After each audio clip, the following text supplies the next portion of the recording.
Let's go live. Let's go live. Yeah. Come on, y'all. Come on in. Come on in. Come on in. Happy Juneteenth. Happy Freedom Day. Happy Monday. Because I know it's not technically Juneteenth in other countries, which is fine. We appreciate you all being here. Let me know if you can hear me loud and clear. YouTube, Facebook, Twitch, Twitter, TikTok can hear me loud and clear. Welcome, welcome, welcome. Happy Juneteenth.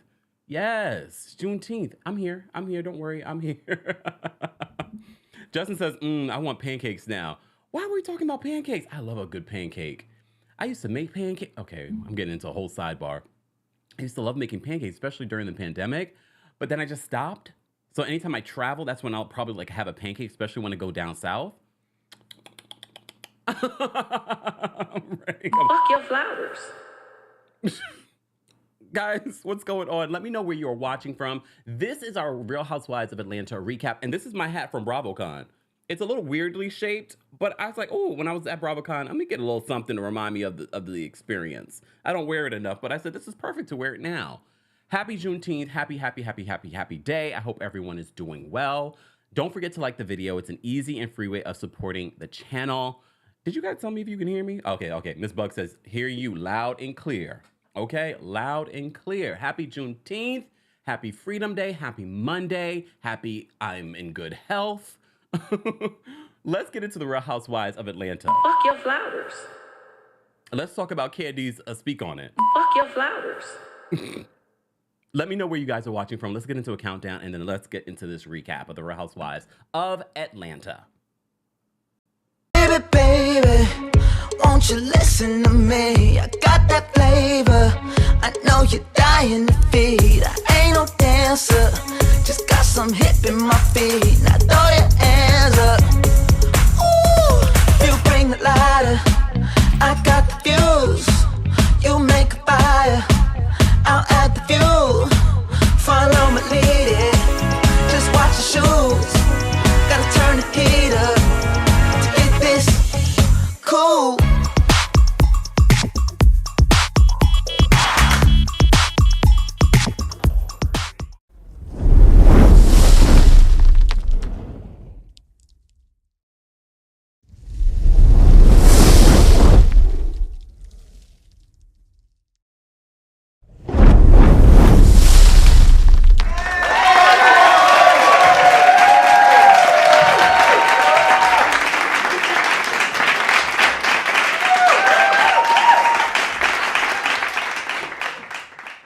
Welcome back, guys, to the Kempire channel, your number one source for pop culture news. It is Juneteenth. It's officially a federal holiday here in the United States. And according to Google, they said President Biden, Joe Biden, signed the legislation on June 17, 2021, making Juneteenth a U.S. federal holiday after Congress passed the Juneteenth National Independence Day Act the same month.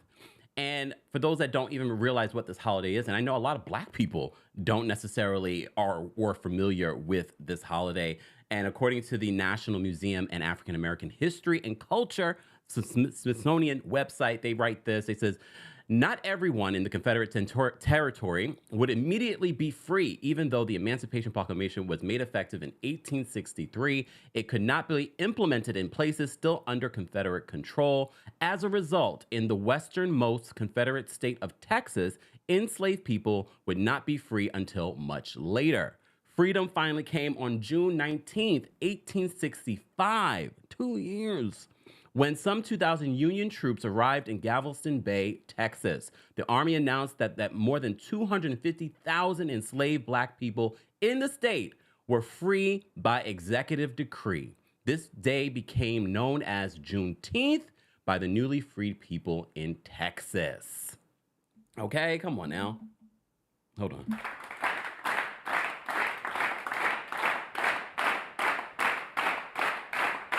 Just for those people that don't know the history behind this holiday, and it is very recent. I know some companies still do not give you the day off.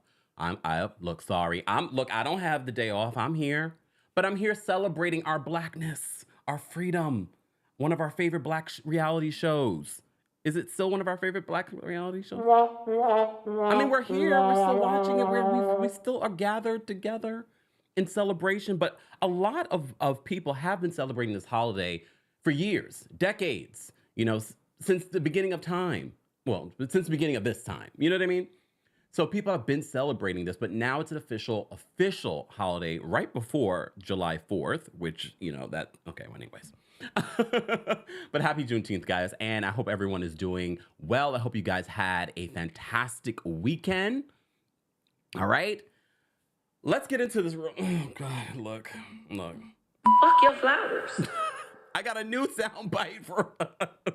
I mean, I have a bunch of sound bites that I don't play enough. It's me.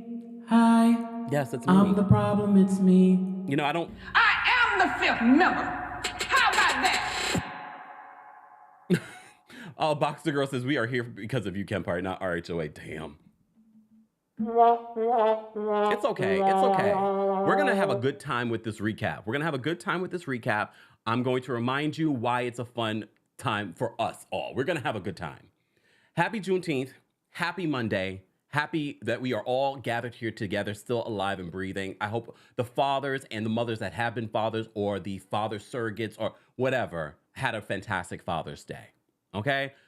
But let's get into this mess. So at the top of this episode, first of all, we are going to talk a little bit about what Kandi said on her Speak On It, including with everything that we want to talk about from this episode. One thing I will say Kandi did say in her Speak On It is that next week, she has been told by production that they will be moving on from the drama between her and Marlo. It's not going to be over because Kandi does not see it from Marlo. And you will notice that energy this season. And you'll notice that at the reunion. And Kandi said in her Speak On It that the cast is more divided than it's ever been. And we started seeing hints of it last season, but she says this season specifically, the cast is very much divided. And we know when it gets to this point, that means they're probably going to make cast changes when the cast is this divided. But a lot of you have been saying, even if the cast wasn't divided, you're not that interested or engaged with the current cast. I mean, I could already off top get rid of a bunch of people. Well, Sanya Richards-Ross, that was a big video that we did over the weekend where Kandi dropped a trailer for her Speak On It, and she was shading Sanya Richards-Ross for the interview she did with Carlos King. And look, and I said this in that video, she was asked the question, a lot of housewives are asked this question, who would you want to film with? Who, what would be your ideal cast for whatever city? So Sanya responded, and Sanya, look, you can choose who you want. I'm just looking at you as a bad producer because you've said off top you would bring Sheree and Marlo back. And it's very clear why, because they're your friends. That's okay. I just think it was a terrible list. I think it was off top, it was a terrible list. Off top.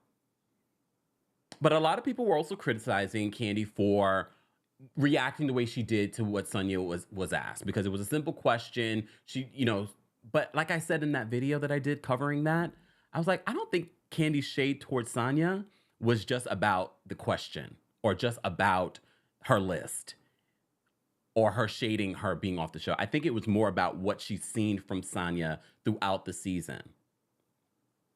But we'll talk more about that, and you will have an opportunity to call in and share your thoughts as well. But let's get those likes going up. Liking the video is an easy and free way of supporting not just my channel, but other channels that talk about the Real Housewives of Atlanta.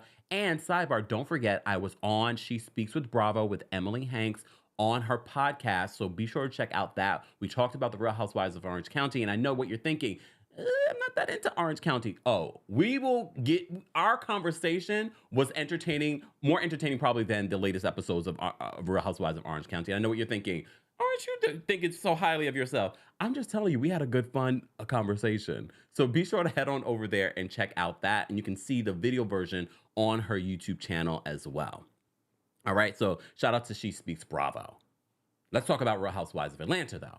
So at the top of this episode, we are meeting with Drew and the music video producer who has done videos for T.I., done videos for Soulja Boy, done videos for... I was like, if you were with us last night, I said, can he keep going? Because I want to be impressed. Look, I'm kidding. Well, not really.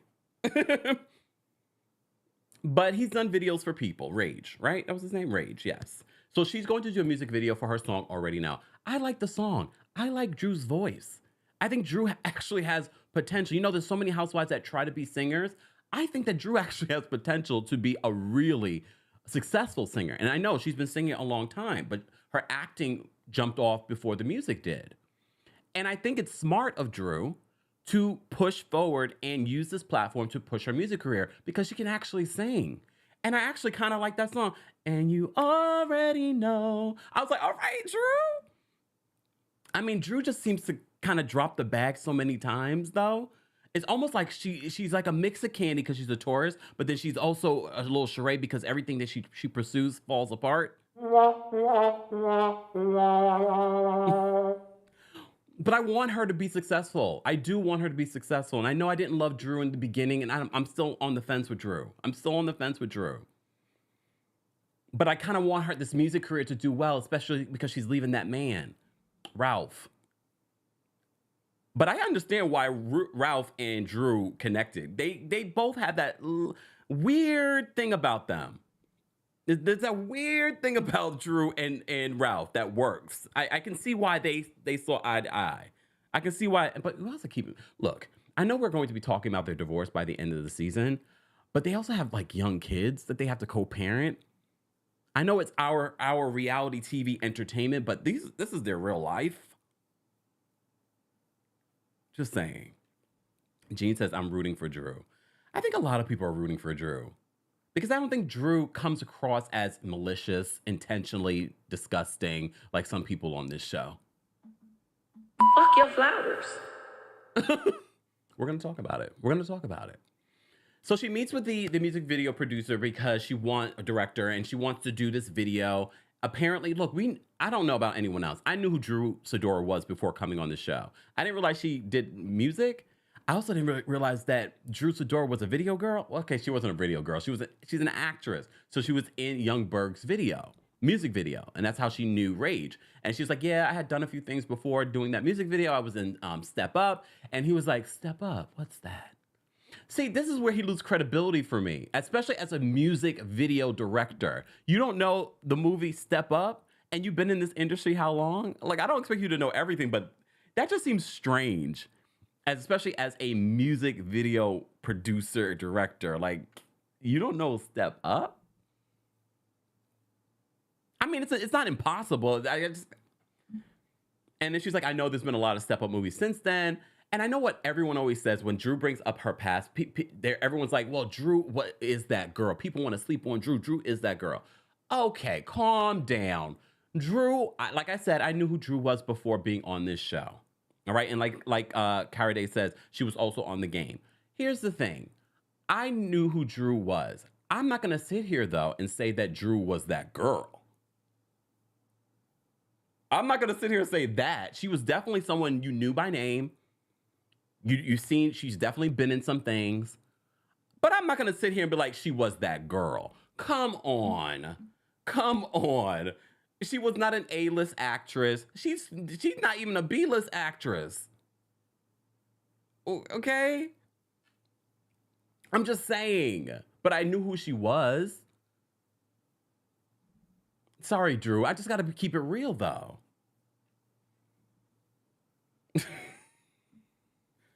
But Drew, whoa, you're on Real Housewives of Atlanta. You're forever a part of this franchise. And you're forever will be making money because of being a part of this franchise. And it will probably open up other doors for you.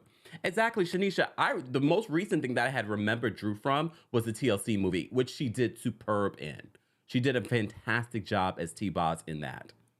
She's a good actress. And hopefully this will open more doors for her. Ooh, Scherster says, I did not know who she was until I Googled her. And some people may not have known her name, but may have known her face. Just saying. But anyways, I've digressed, which is fine.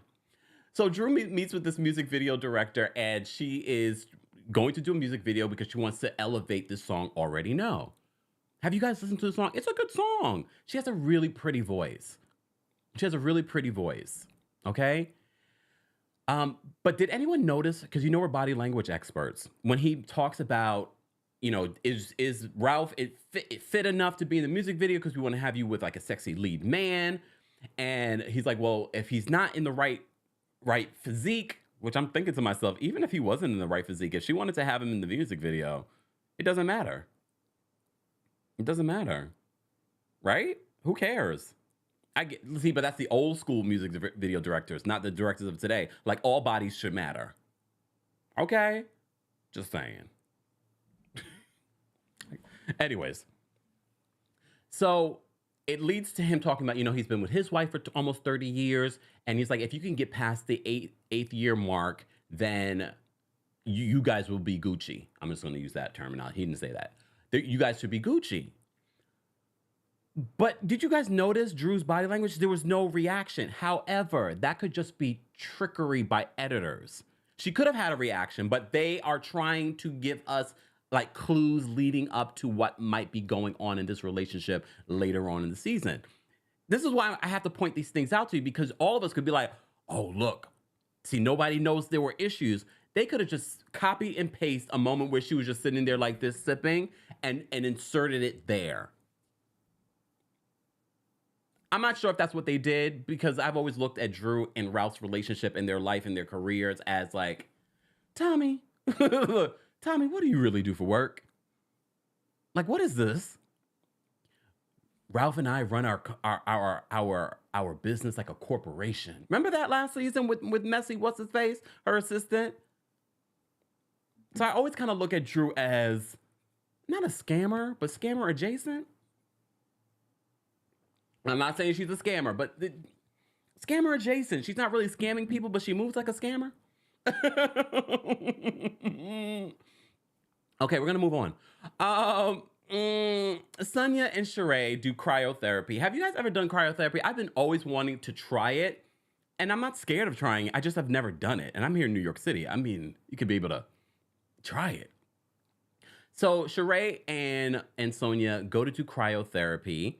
And Sunny is like, oh my gosh, well, let's talk about Rihanna bigging you up and She by Sheree. Yay. Fuck your flowers.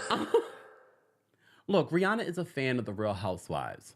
And I understand, even Kandi said last season, she's like, you will probably have the most iconic fashion brand that doesn't have product. She didn't say it like that, but I'm going to say it like that. You know what I mean? Which is true. Everybody knows She by Sheree, even if you don't have product. Just saying. So in this moment where she's, Sanya is a good friend to Sheree and to Marlo. However, when she says, oh, Rihanna mentioned that, she loves She by Sheree. Does Rihanna have any She by Sheree? Sheree, have you sent any to Rihanna? Oh yeah, you probably don't have that address or that number. And even if she did, she probably would drop the ball and not send product to Rihanna. Because you know what Rihanna would probably do? She probably will have a full-on photo shoot. You know what I mean? And Rihanna loves the Housewives. And I get why Rihanna would say, I love, She by Sheree. I think a lot of people, they love the name. They love the little fashion show that we got last season. But we ended up not getting product. Shout out to Rihanna. Rihanna's a real one. Look at Rihanna giving Sheree a little shout out.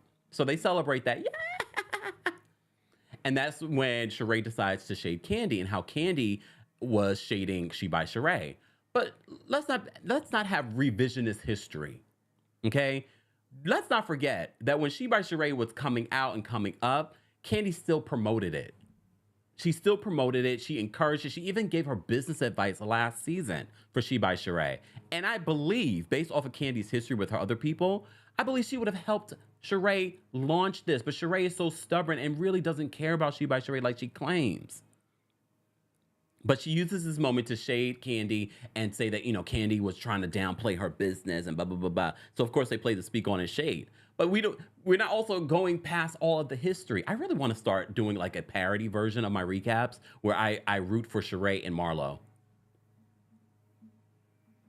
Look, I really want to do that. I just don't know if I can stomach it.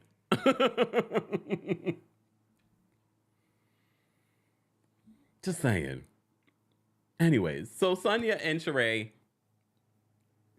So Sheree called Candy a hater for talking bad about She by Sheree. Sheree asked Sanya how is she going to work because Sanya's giving her an update on her life.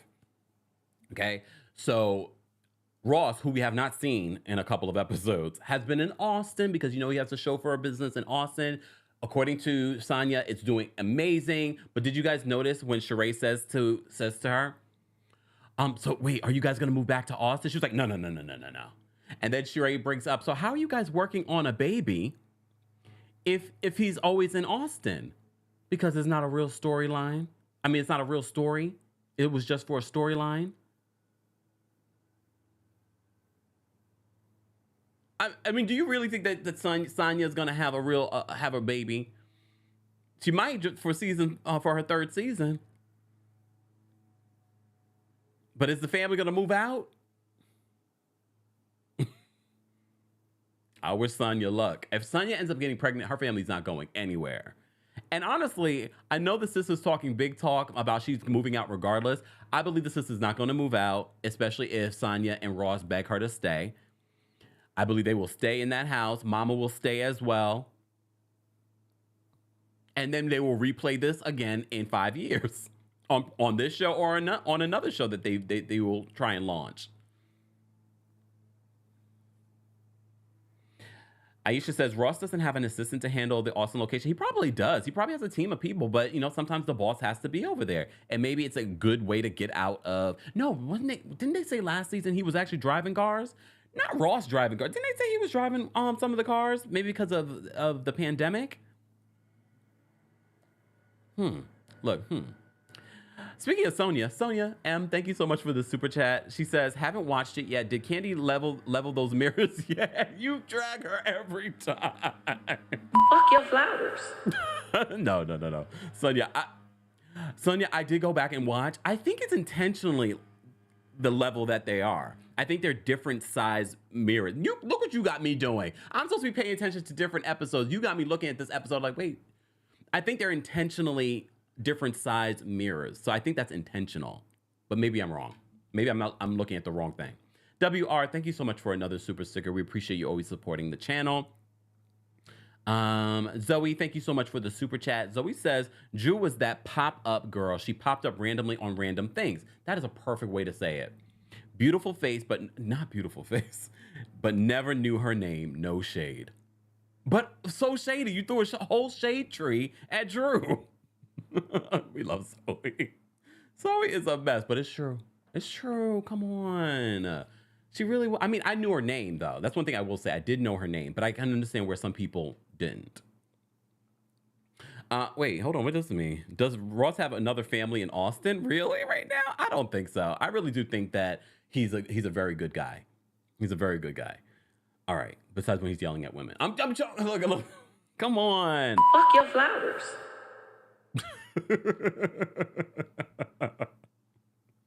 I'm sorry. Shout out to, I love it when you guys come in the chat and say this is your first time catching a live. Hey y'all, happy Juneteenth. Some of you are off from working. This is how you're spending your day. I appreciate it. Don't forget, we will be live again at 4 p.m. Eastern, 1 p.m. PST for our Summer House Martha's Vineyard recap. We only have 2 more recaps before the show's done. So stay tuned for that. All right. All right, you know what? Y'all are so shady in the chat. I'm going to ignore what you guys are saying. So anyways, at cryotherapy with Sheree and Sanya. So they're catching up, but then Sanya says that she feels like the group is divided. And it's very clear the group is divided. All right. So Sheree says, you know what I should do? I should do a party, a get together so we can, hash these things out. And I'll call it Keeping It Gucci. All right. Sanya says she's going to meet up with Candy because she feels like Drew and Kenya put a little hot sauce on what Marlo originally said. But let's be honest. I'm confused now because Marlo's situation keeps changing. Like 1 minute she's mad that Candy gets away with not sharing her real life on the show. Next minute she's mad about Candy, the person who worked at the restaurant also is the one who did the situation to her nephew. And then it's, she didn't send flowers. She didn't have OLG cater the funeral. Like, I'm like this the entire time.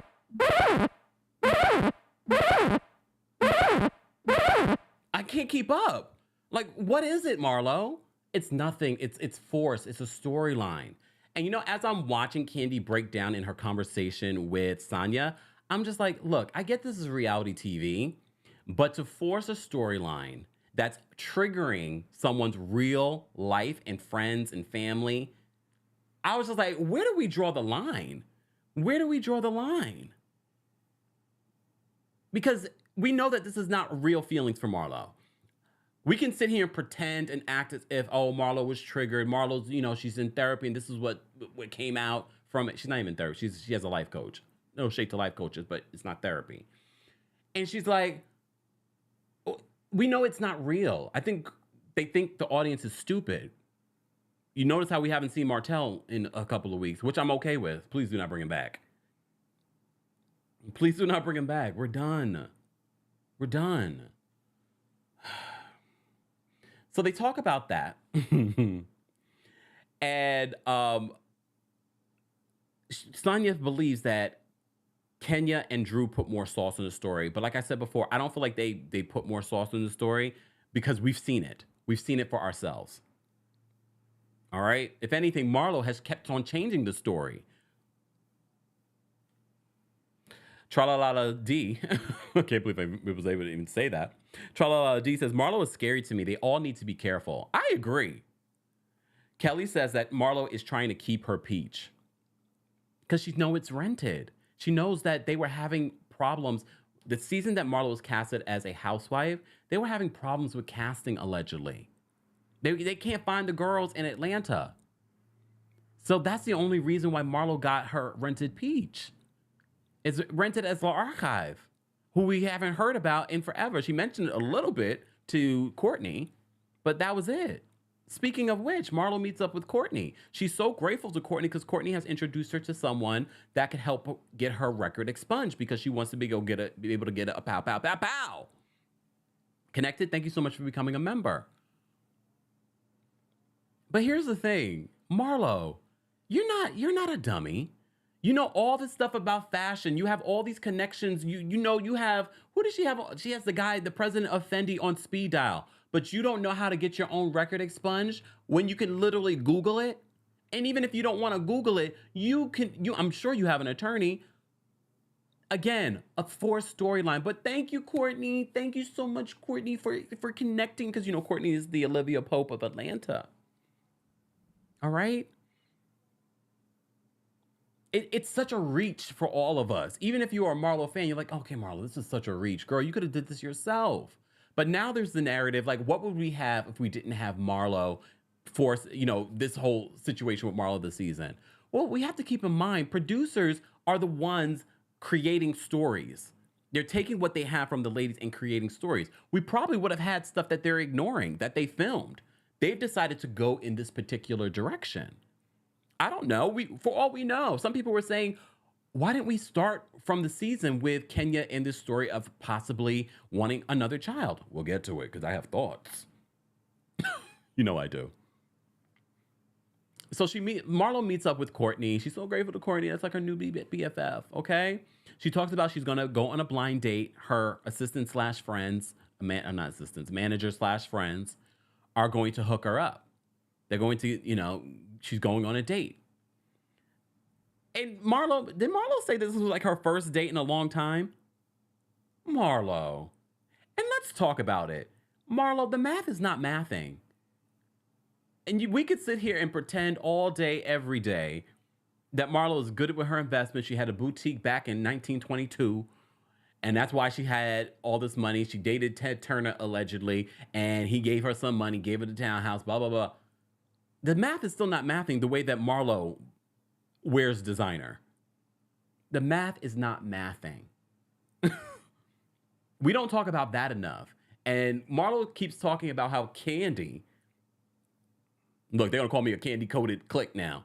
I don't care, because anytime someone defends a housewife in a review, because it's a review, it's your opinion, the people swear, oh, you getting paid.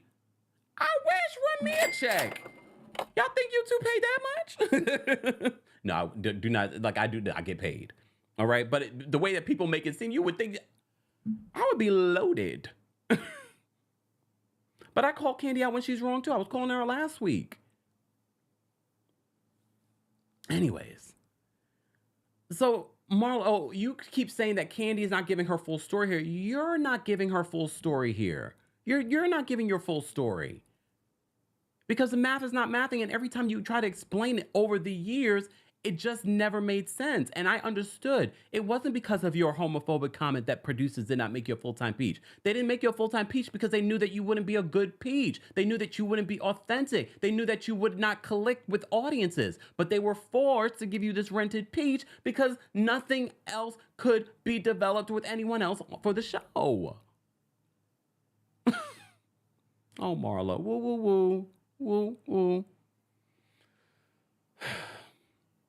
So she's talking about going on a date, which I don't care. I don't care about her date. I don't.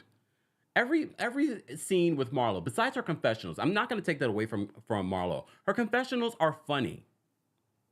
Her confessionals are funny. Like when she was reviewing their Gucci looks, funny. But I always said that she's better as a friend of. She's better as a friend of. Anyway, so she's going on a date. Who cares? But she also talks about getting her record expunged. So she's working with this guy that Courtney introduced her to getting her record expunged. I'm happy for you, Marlo. Good. You could have done that yourself a long time ago. You could have asked Ted Turner, allegedly. Fuck your flowers. Just saying. Who? Wait. Why did she say don't be ignorant as Scooter Brown? Was Scooter Brown ignorant? I forgot to Google schmoogle this. Oh, hold on. Let me see this comment. Hold on. Linda Falterright says, Kempire, it's no way in hell Marlo's going to get her record expunged. She has felons, and she's not ever going to be able to get a pow pow pow. So she cut out storyline and move on to the next one.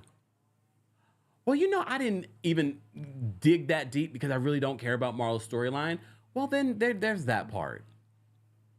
And maybe she already did the research years ago, back in 1922, and she already knows that, but she's using that as a storyline. All right. Again, reminder, guys. I want to remind you, everyone has a right to their opinion. There should be no fighting in the comment section or in the live chat. Please let our King's Guards, aka our moderators, have a good time with you in the live chat. Just want to remind you, no one's doing anything now, but I just wanted to give a heads up because I know people get real passionate. Okay. So we simultaneously, as we're with Courtney and Marlo, we are now with Sanya and Kandi at OLG. And Kandi feels like Sanya is riding the fence. And we all have said that. A lot of you haven't said that. You all call, Scooter, not Cooter. Cooter Brown is known as a drunk. Damn. Okay. So Kandi feels like Sanya is riding the fence, but a lot of you have said that Sanya is a flip-flopper. I don't know if I would call Sanya a flip-flopper. You know what I thought of as I was watching it? I was like, Sanya's not a flip-flopper. Sanya is two-faced.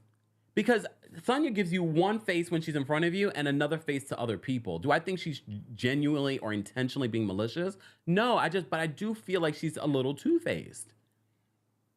I really do.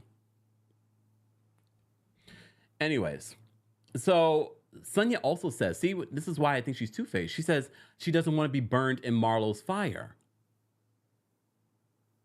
Would she say that in front of Marlo? I wonder how Marlo feels about that comment. All right. Sanya says what she feels what went back to Kandi is not what Marlo said to Sanya. But Candy's not trying to hear it.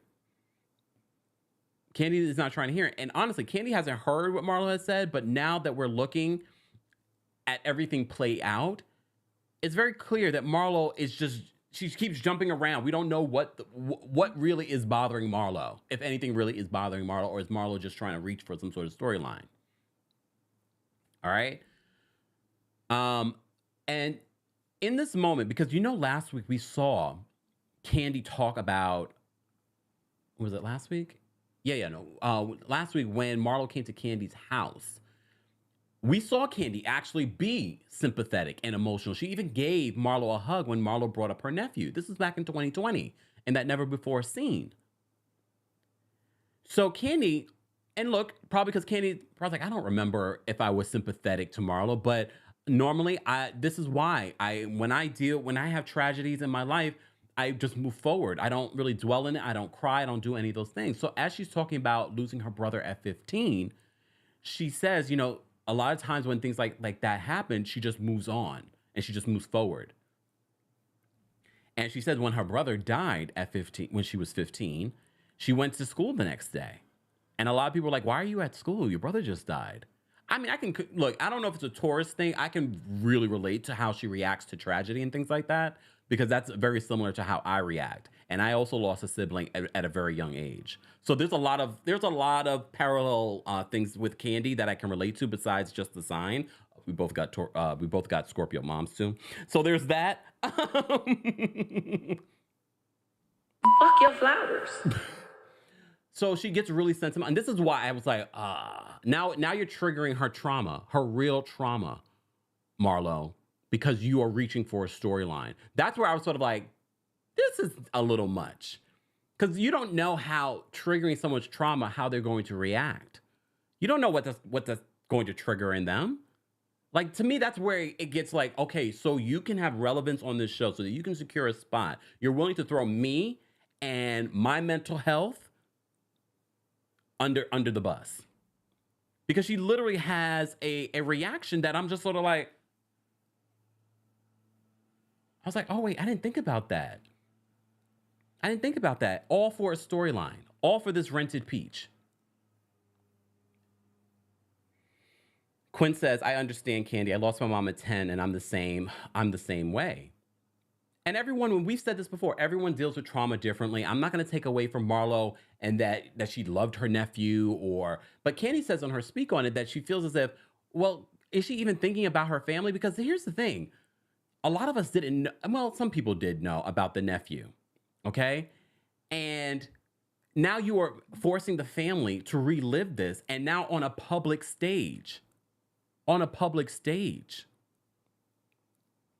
DB says, Kempire, are you Team Candy or Team Marlo? DB, you must be new here. I'm Team Kempire all day, every day. I don't know these people. And no matter how clear a side might be in this particular situation or any other situation, I'm going to always be Team me. Because I'm the only person that I know in this situation. Just saying. All right, let me slow down chat because I'm missing some of your comments and I want to I want to see all of your comments. All right, so let me just slow down chat just a little bit, just a tad, so I can see everything that you guys are saying. Guys, we will be taking callers in just a few. We'll take some callers from our members. Shout out to our members. If you would like to become a member of the channel, head on over to TheKempire.com/join. Don't forget our Pride merch and our Juneteenth merch is now available at houseofkempire.com. Okay? All right. And shout out to all of you taking time out of your Juneteenth to be with us, or a time out of your lunch, or a time out of your day. We appreciate you guys. All right. Exactly. Hannah says we are team ourselves here. Exactly. We don't know these people, but I will answer the question because I know some people are new. It's okay. It's all right. Sasha, thank you so much for the super chat. Sasha says Sheree spent more time coming up with that rhyming text message for the Gucci event than she has on her entire She by Sheen business. What do you guys think of that? Her little rhyming, her little poem. Felicia, thank you so much for the super chat. Felicia says, Marlo is awful. Miss Messy Latoya Hutchinson. She is never going to live that name down, even though I don't believe that's her real name. I'm just saying. But that is so funny. That is so funny. Now everyone calls her Latoya Hutchinson. That is hilarious. Every time I see someone say it, I kiki to myself. Reggie, thank you so much for the super chat. Reggie says, but Candy is thoughtful, though. She just ain't fake. And we know, we literally see, and I understand why Candy still came up with, her brother as a reason why, sometimes she's not as sentimental or reacts in that way because of what happened, with her. She lost a lot of people really young. But she was actually really sensitive and touching to Marlo in that moment. Kelly, thank you so much for the super chat. Kelly says Sanya is just boring. I like her sister and mom better for the show. And sometimes, look, and sometimes the family is the better part of the show, to be honest with you. I mean, some people say that about Candy. Her family is more interesting than she is. And that's why I said I felt like they should have segued Candy into Candy and the Gang. Candy could have just came in and just was like the Vanderpump of the situation. And then we could have, created this cast of more interesting people. Just saying. Tamara, thank you so much for the super chat. She says, I'm 46 years old. I think Marlo is close to my age, but she gives me high school but she gives me high school vibes, I think you were trying to say. Yeah, I mean, yeah. Her emotional maturity is not there. Danny, thank you so much for the super chat. Danny says, Marlo and Sanya just gave us pick me vibes lately. What I also noticed at the Gucci brunch, and I said this before during our recaps, specifically when Moneta and Marlo were having it out in Birmingham, Marlo keeps leaving scenes. And you know how we feel about housewives that they act like they're so tough. We were just talking about this on Real Housewives in Jersey with Danielle, but they're constantly leaving scenes, running away from confrontation. Marlo, you can't do that. You can't do that. But it's always Kenya that gets her up and running. Just saying. All right, let me get back to this. So Sanya and Candy have that conversation. Sanya does not want to be burned in Marlo's fire. Candy explains why maybe she does not react in the way that people want her to react because of the trauma that she's gone through and the losses she's had. All right. Sanya then reads the Gucci invite that we just mentioned as well, that kind of talked about Gucci and some other things. All right, we'll move on. So we're at Drew's music video, or at least the practice for Drew's music video. Looks cute. Looks cute. Drew, first of all, you see the preview for next week where Marlo talks about Drew's body. First of all, drop it where Drew is working. Drop it. First of all, I hate the fact that still on Real Housewives of Atlanta, we're talking about people's bodies, no matter how many times we say, guys, come on, that's not the thing. However, drop it where Drew is working. She looks good. She looks good. I was like, okay, Drew, not them talking about your body. Your body looks good. But it would look good any other way too. So Drew is practicing. Drew's getting it like she was keeping up with the rhythm. She can dance. She was, they were playing her song. Tommy shows up and gets the job. Finally, we know what Tommy does for a living. He's a music video ho. I'm joking.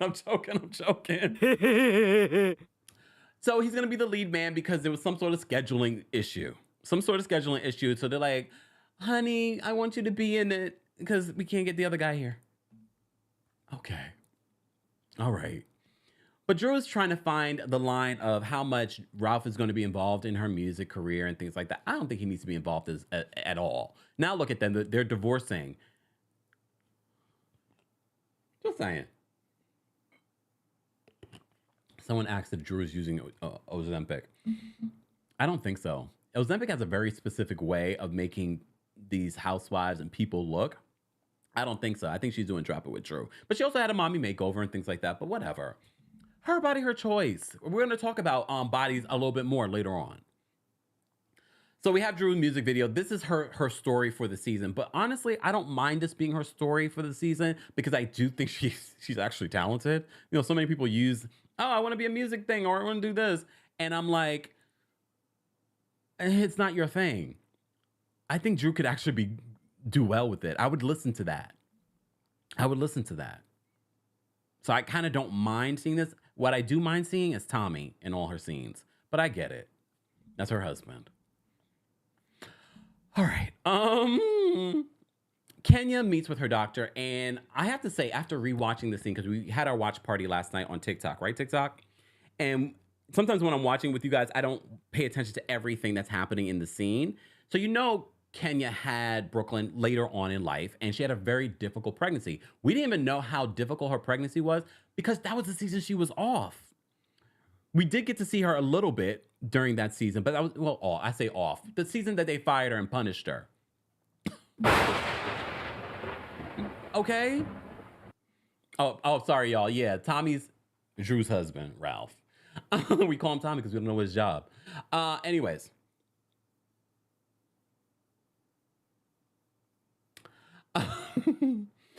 So Kenya meets with her doctor in regards to the hormones. That, she was having some hormonal issues, but the doctor prescribed some medication for her, and she says, it's helping her out with like these hot flashes and things that she's in cold flashes she's having. And she also says that it's helping with her sex life. Okay, all right. With Roy, I guess. But I like this conversation because first off, Kenya, pull up. No, not pull up. Kenya. Hold on, let me save this super chat. Hold on, y'all. Thank you, Miss P. She's like, Ralph equals Tommy. Let me just save this, y'all. Hold on. We'll get to the super chats in a second. All right, so back to this. So Kenya meets with her doctor, and Kenya wants to have another child. Apparently, I don't know if I remember this, but Kenya had embryos with Mark. So she has embryos that she can, insert for herself, or she can have a surrogate carry it, but she wants to have children. However, we find out all the things that she went through when she was pregnant with Brooklyn. Like she could have died. So her doctor is concerned about her even considering carrying another baby. And look, I know we were critical of Sheree having, with the whole illusion, the preview that they were making it seem like Sheree was pregnant with Martell's baby. First off, the difference here is that Kenya literally just had a baby.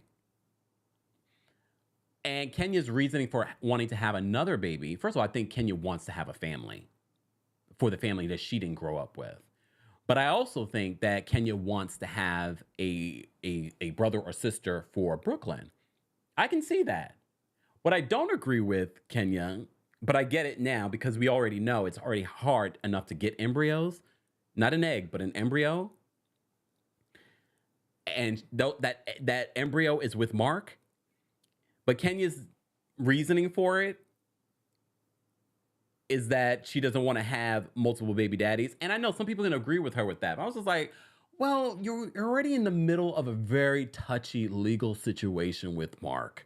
Do you really want to have another child custody situation with Mark? Even though the custody part of their situation seems very good. Like Mark is like, okay. But what stood out to me was that they didn't have a prenup, but they had a contract for these embryos. So the embryos are hers and she could do what she wants with those embryos. I was like, what? I was like, y'all didn't have a prenup and y'all still getting divorced, but the embryo part is finalized, sealed, and delivered. I thought that was interesting. But Kenya's reasoning for not, having a baby with someone else. First of all, it is hard to create embryos. These are already ready to go. But her reasoning is because she doesn't want to have multiple baby daddies. And I know some people would agree with her. They don't want that whole situation. But her situation with Mark is not the most amicable. And when I say not the most, it's not amicable.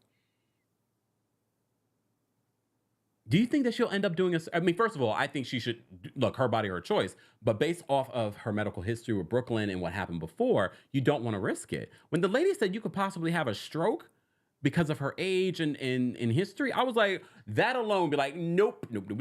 Let's do a surrogate. And she's good friends with Candy, so Candy knows that whole surrogacy journey, both the actual journey and, Dr. Jackie is the one who helped Candy with that. Doesn't she have like a company for that too? Hold on, wait, let me see this comment. Hold on. Where did that comment go? Hold on, I want to see that comment. Hold on, y'all, wait. Here we go. Sheree says, yes, you have to have a legal contract when you do IVF. The company provides for you. Oh, thank you, Sheree. See, this is why we help each other. Look, because I'm never, I can't say never say never, but I don't know about this life. But I do find that interesting, like that part of their life is determined. But everything else in regards to their marriage is not. But that's good to know. Thank you, Sheree. Anyways, so she wants to have another baby. Look, some people are like, can you really? But remember, she already has a very young child right now. I could see someone wanting to have a child, and especially with Kenya's history, I can see her wanting to create the family she didn't have growing up and wanting to be the mom that she didn't have growing up. I can see that and trying to make up for that. Is she going to actually do it? Alim says, call Dr. Jackie. Because doesn't Dr. Jackie have a surrogacy business or something like that? I know that she helped Candy with hers. All right. And Candy could help Kenya with the emotional part of that. Because remember, Candy struggled with like the emotional part of not actually carrying the child herself.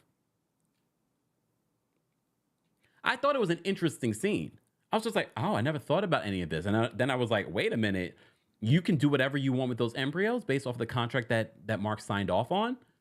Was that just Mark because, you know, Mark hasn't given her an issue in regards to the custody situation with Brooklyn. But he's giving her an issue with the divorce. And then recently, we talked about this last week in a separate video. Mark's legal team, his new legal team, is accusing Kenya of stalling the divorce.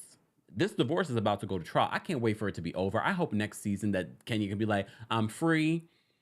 I'm done with that. I'm living my best single life. Maybe on the surrogacy journey.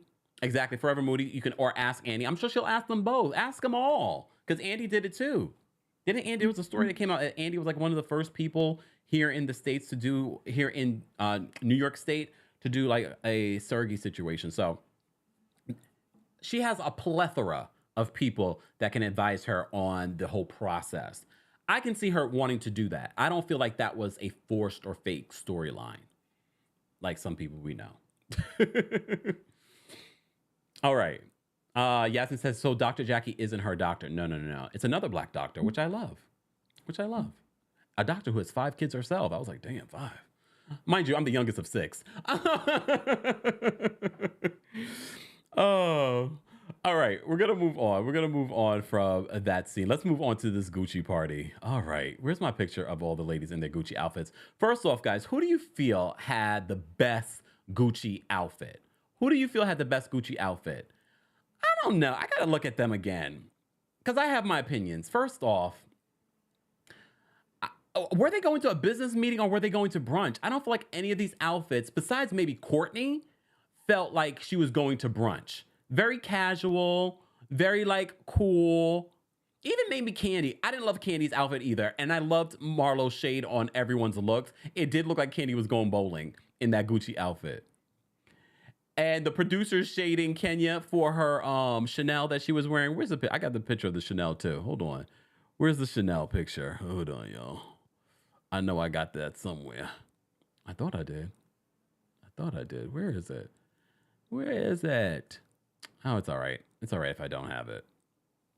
Anyways, so who do you guys think had the best look? I liked Marlo's look, even though it was kind of awkward, Marlo's look. Marlo's look doesn't look functional. She looked like she was about one slip and her outfit, like she would have exposed herself.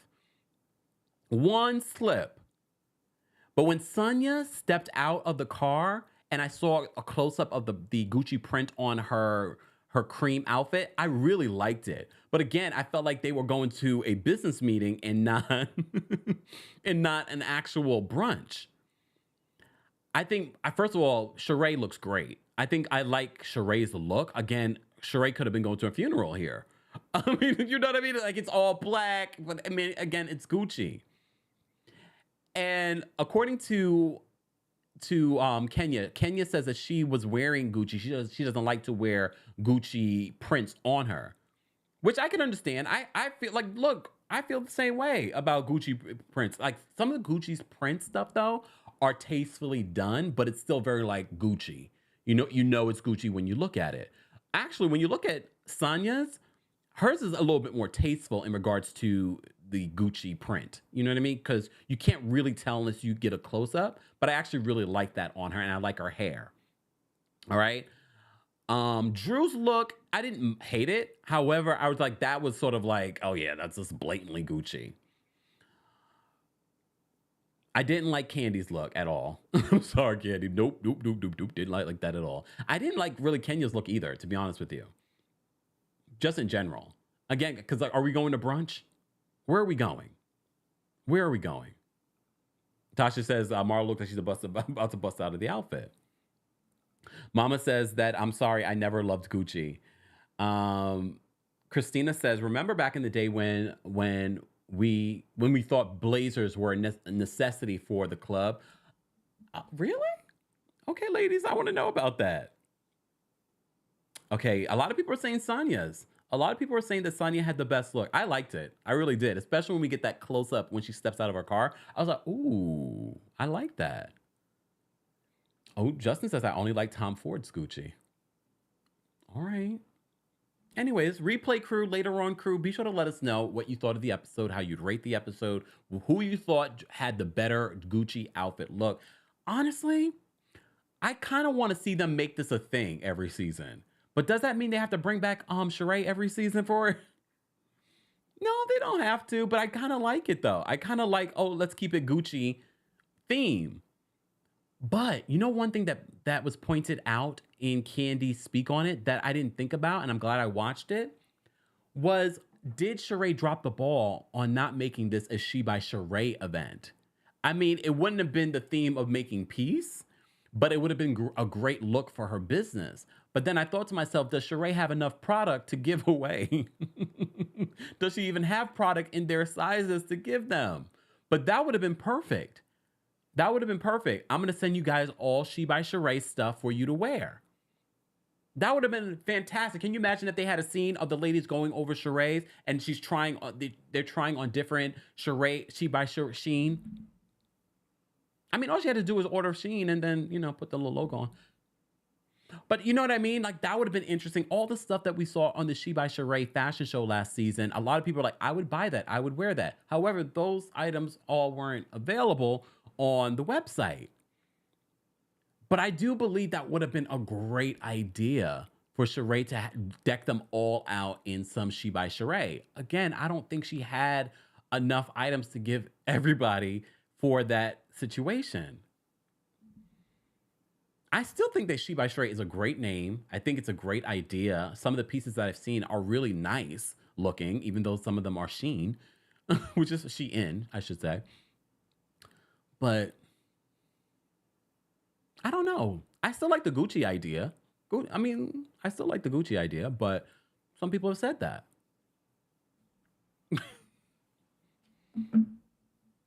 So we all agree Sanya had the best look? All right. Kayla says dropping the ball every time. Every time. Guys, if you're just joining us, happy Juneteenth. Happy Monday to all of you that are watching from around the country and around the world. We are talking about the Real Housewives of Atlanta's latest episode. If you had to rate this episode from 1 to 10, how would you rate it? I probably would rate this a solid 7. I thought it was a solid episode. Was it a great episode? Not really. Not really, but I felt like it was solid because of the conversations that we were having in different scenes. Okay? And based off the live chat with over almost 1,400 votes, you guys rated this episode very close, between a 7 and 10, with 47% of the vote, between a 4 and 6, with 42% of the vote. All right. Oh, I agree. Hold on. Wait, where's that comment? Okay. Nurse Petty Betty, Aisha. She says, Kemp, I bought the tote by She by Sheree. It came on time and everything. I love it. See? Okay. Look. All right. Not everybody is satisfied with She by Sheree, but every once in a while. And the tote looks good. Shereen from London. Hey, London. Hey, Kempire mods in chat. My rating is a 6. That's not bad. Everything by Jamel says 7.5. K Baby says 6. I really don't think a 6 is bad. I mean, a 6 is bad in school. Tasha says 8+. Onyx says a 6. Rebecca Unfiltered says a 5. I don't think those are necessarily bad. It's sort of like in between. I think we need to fine tune this cast for next season. Gwen says that Sheree is always giving Desperate Housewife. Daniel, thank you so much for the super chat. Daniel says, if Kenya really wants another kid, she could always give a guy $10 for a pizza, regardless if he's a... Really? Can we not say those things in super chats, Daniel? Really? I can't with y'all. Edward, thank you so much for the super chat. Edward says, Candy and Kenya definitely got Marlo in the brunch. Yeah, we're going to talk about the brunch in a second. If you are a member of the channel, I'm going to drop the call-in link for Senior Royals first, and then I'm going to drop it for Royal Court members and then Team Kempire members as well. To become a member, head on over to teamkempire.com/join. Connected, thank you so much for the super chat. Connected says, Marlo's at the big kids table trying to get heard.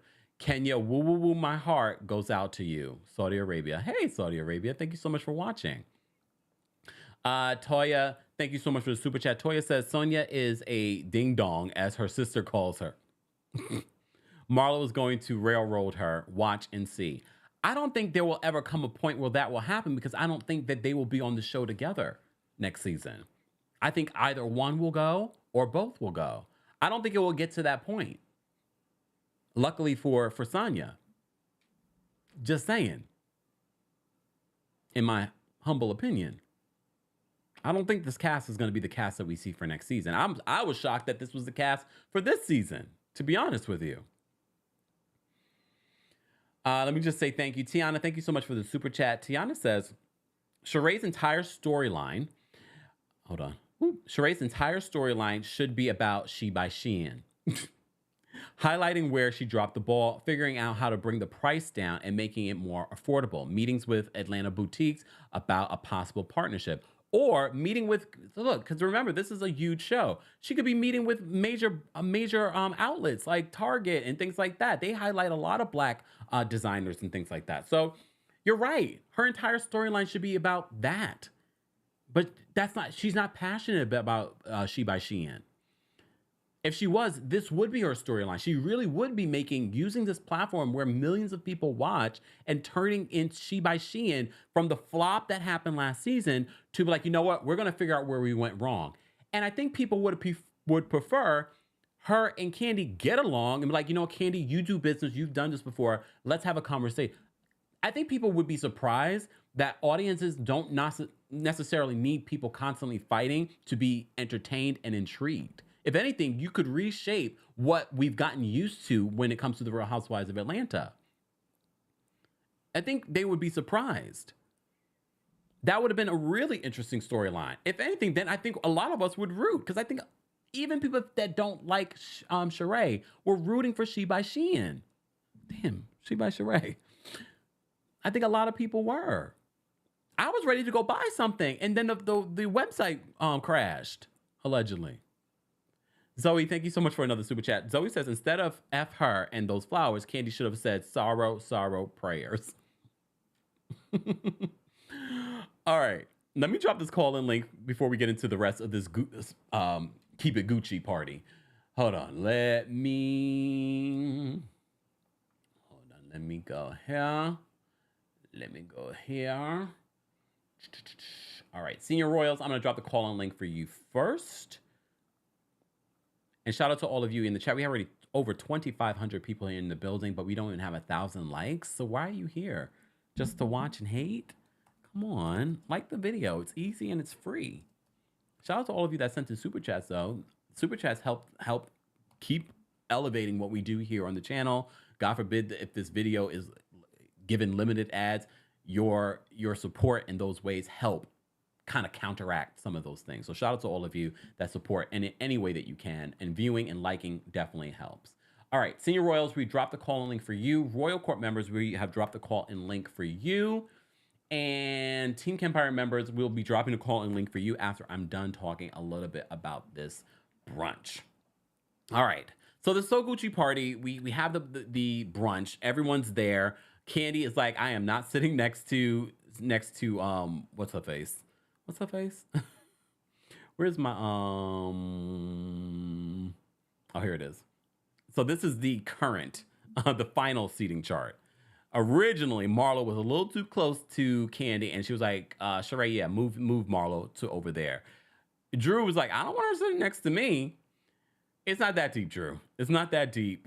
And I know some people have come after Kenya and Drew from being involved in the conversation, but I could at least defend Drew being involved in the conversation. It was because Marlo was involving Drew in that conversation, the original conversation.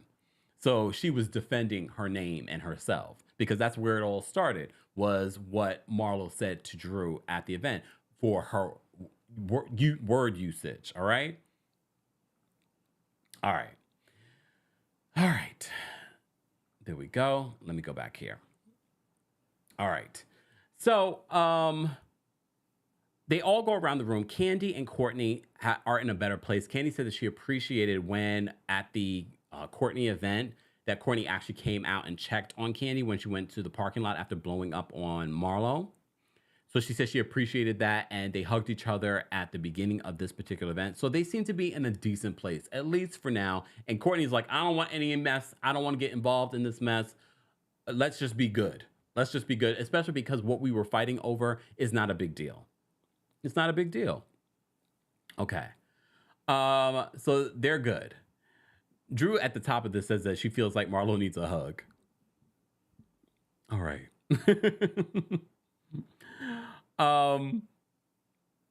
So Candy and Courtney's issues are good. This is where Sanya decides that she wants to bring up her issues with Kenya. And honestly, I know some people are like, oh, here we go. No, I do believe that this was something that they needed to talk about because Sanya doesn't know where she stands with Kenya. And Kenya doesn't know where she stands with Sanya because she feels like Sanya's over there talking about her and doing all the things in regards to being friends with Marlo. So that's part of the reason why she doesn't feel like she can trust her. But I can also understand where Sanya is just like, I came to support you. I feel like my actions are showing that I'm trying to support you. And you tell me to go home and stay home. I can understand where she's coming from. So she's like, I don't know where our friendship stands. Okay. So, she says to Kenya, she doesn't feel like the friendship is reciprocated. And Kenya says, well, she brings up what Sanya said on Watch What Happens Live. And when they replay it, I was like, well, Sanya, you really do kind of like to throw your, someone said a hug or a headlock. You know what, Gwen? In regards to Drew. I can understand why Kenya might be upset with Sanya because it wasn't like she was like, I don't know if it's real or fake. She was actually very shady in the comment that she said on Watch What Happens Live. So I can understand where Kenya could be like, wow. Because even Kenya says, well, I can give you a lot of different examples of how you could have said that in regards to my butt if you don't know if my butt's real or not. And to be honest with you, I agree with Kenya. I was like, well, whether it's real or not, then they do the whole everyone talking about Kenya's butt in the in their confessionals. Here's the thing. At this point, are we still talking about who has real butts and who has... There's a bunch of fake booties walking around at this point. At this point, I don't care. Your body, your choice. Unless you're Larsa Pippen. Unless you're Larsa Pippen, who's completely denied. I'm just looking at Larsa. When they do the side-by-side with Larsa, I'm just like, well, Larsa, just own up to it, girl. Because you can't go, like, from that to the... At least with Kenya, when they show Kenya's booty, I was just like, well, there's not a huge difference. Not like the Larsa Pippen difference. But, look. But I'm like, at least it's good work. If it's work done. Just saying. But anyways. Sidebar. You guys start digging up the old footage of people talking about Kenya's butt on the show, including Candy. When she called it lopsided. Y'all remember that season? There were some... Remember, Candy and Kenya's friendship have had issues throughout the years. So, at least they're in a better place. At least they're in a better place. It doesn't say that nothing's impossible. They have found their ways to each other. Okay. Kia says that Kenya's butt they've been talking about for years ago, and they are still talking about it. Look, Lovey says, good work, question mark. I mean, it looked good to me, and I'm a gay man. I'm like, oh, it don't look... Oh, okay, well, Candy called it lopsided a few seasons ago. I'm just saying, I'm bringing up what they said. I didn't say it, they said it. All right. All right. But I agree. It's sort of like, okay, we're still talking about Kenya's booty? All right. All right. At least it's not as obvious as Larsa's. Just saying. That Hope says, if Kenya paid for her butt, it is her butt. You got a point. L. Singleton says, just plead the fifth if you do not want to be honest, but please don't lie. I mean, but if you plead the fifth, is that... Just saying. Anyways, let's move on. Because just seeing that whole scene, I was like, really? Are we really going to sit here and talk about the booty? Because we have nothing else to talk about? Okay. All right. So Kenya and Sanya have their issues. And then Kenya says, well, let's see. Let's see if you're worthy of that trust. And then Sanya's just like, what? Yeah. And Sheree comes in to help. And she's like, well, you got to build trust. You got to build trust. Kenya has a way of saying things that you're like, did you just take a shot at me? And I feel like that's her relationship with Sanya since season 1. Since Sanya's first season. And I talked about this in my interview with Sanya from last season. She talks about Kenya and their shaky friendship. All right. So, of course, it moves on to trying to settle the beef between Kandi and Marlo. And it just goes left very quickly because Kenya jumps in because Kenya says that Marlo, people won't ever like you if you keep attacking them. All right. And then she calls her what did she call her? I don't know what she called her. But it caused Marlo to get up and walk out. And again, I said this before. I just feel like, Marlo, you can't get up and walk out. You can't. We always say this. You cannot get up and run every time you're confronted with something. Maybe because she doesn't know what to say. She doesn't have a script in front of her. And she does every time it's with Kenya. And she's running. But here we are. But Candy's just like, I'm not doing this with Marlo because this is a reach. And Candy's not going to say it's for a storyline because it's a reality show. But she's reaching here. She's reaching in regards to this. And I feel like everyone feels that way with Marlo. Marlo could be upset, but you have not brought it up in the last 3 years. Why all of a sudden now you're bringing it up on camera that you have this issue with me? It's very much like what we got last season. She was reaching to have an issue with Kandi. She expects all this with Kandi. So on Kandi Speak On it, she's like, Marlo and I have never had a friendship like that. We've never had a friendship like that. She's not one of my close, dearest friends. No matter what she wants to say. But we all know it's a reach. We know it's not about that. It's about Marlo not having anything else going on, and she's reaching for a storyline. And literally, Sanya decides to be the interpreter, or as Kandi called her, Marlo's lawyer. Here's the thing. I can understand Sanya trying to help Marlo explain herself, but why did Sanya start raising her voice? Why did she start raising her voice? I was about to be like, simmer down, Sanya. Why are you yelling? Fuck your flowers. Right, like, why are you yelling? I was sort of, what are we doing here? Why are you yelling? And in my face, I was like, you are very brave. You are very brave to be yelling in Candy's face. You didn't see what Kandi did last week? Kandi will snatch you up. Kandi said in her speak on it, though, she tries to pull back when it comes to Sanya because she thinks Sanya is actually a nice person, but she pulls back. She wasn't pulling back on speak on it, though. She wasn't pulling back. She called Sanya a fan. She's like, if we're going to talk about the fans and what the fans say and who they want to see on the show. Okay, let's ask everyone in the chat. If you had to choose between Sanya and Kandi for next season, I'm going to actually end this. I'm going to end this poll. We're going to do a poll. We're going to do a poll because we are shady.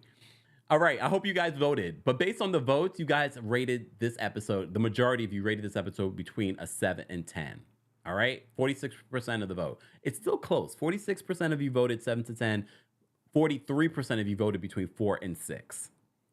All right. My TikTok, 42.86% of you voted 7 to 10. 35.71% of you voted between 4 and 6. 1 and 3 got 21% of the vote, though. All right. So let me end this poll. I'm going to ask you this. I'm going to do another poll. Let me do another poll. All right. Let me just save this. Hold on, y'all. Let me just save this thing. The chat is still moving. Even with the slowdown, the chat is still moving fast. I appreciate you all being here. Let me just ask this question of the chat. Hold on. For those of you that are watching on YouTube, those of you that are watching on TikTok, mods, if we can create a poll, who do they want to see come back? Who do you want to see come back? Okay, Candy or Sanya? And maybe before the end of the live, we'll do another poll. I'm just giving you two options. I'm not going to even give you neither. You have to choose one. All right? You have to choose one. All right. So we posted that in the poll. All right. Let me see. Hold on. Let me save this. Save. Okay. All right. That's going to be an interesting poll. Let me say thank you guys to the super chats. If you're a member of the channel, I have dropped the call-in link on the... Hold on. I have dropped the call-in link on the community tab. And shout out to you guys. We have 278,000 new subscribers. Thank you so much for the support. All right. Let me drop the call-in link for Team Kempire members now as well.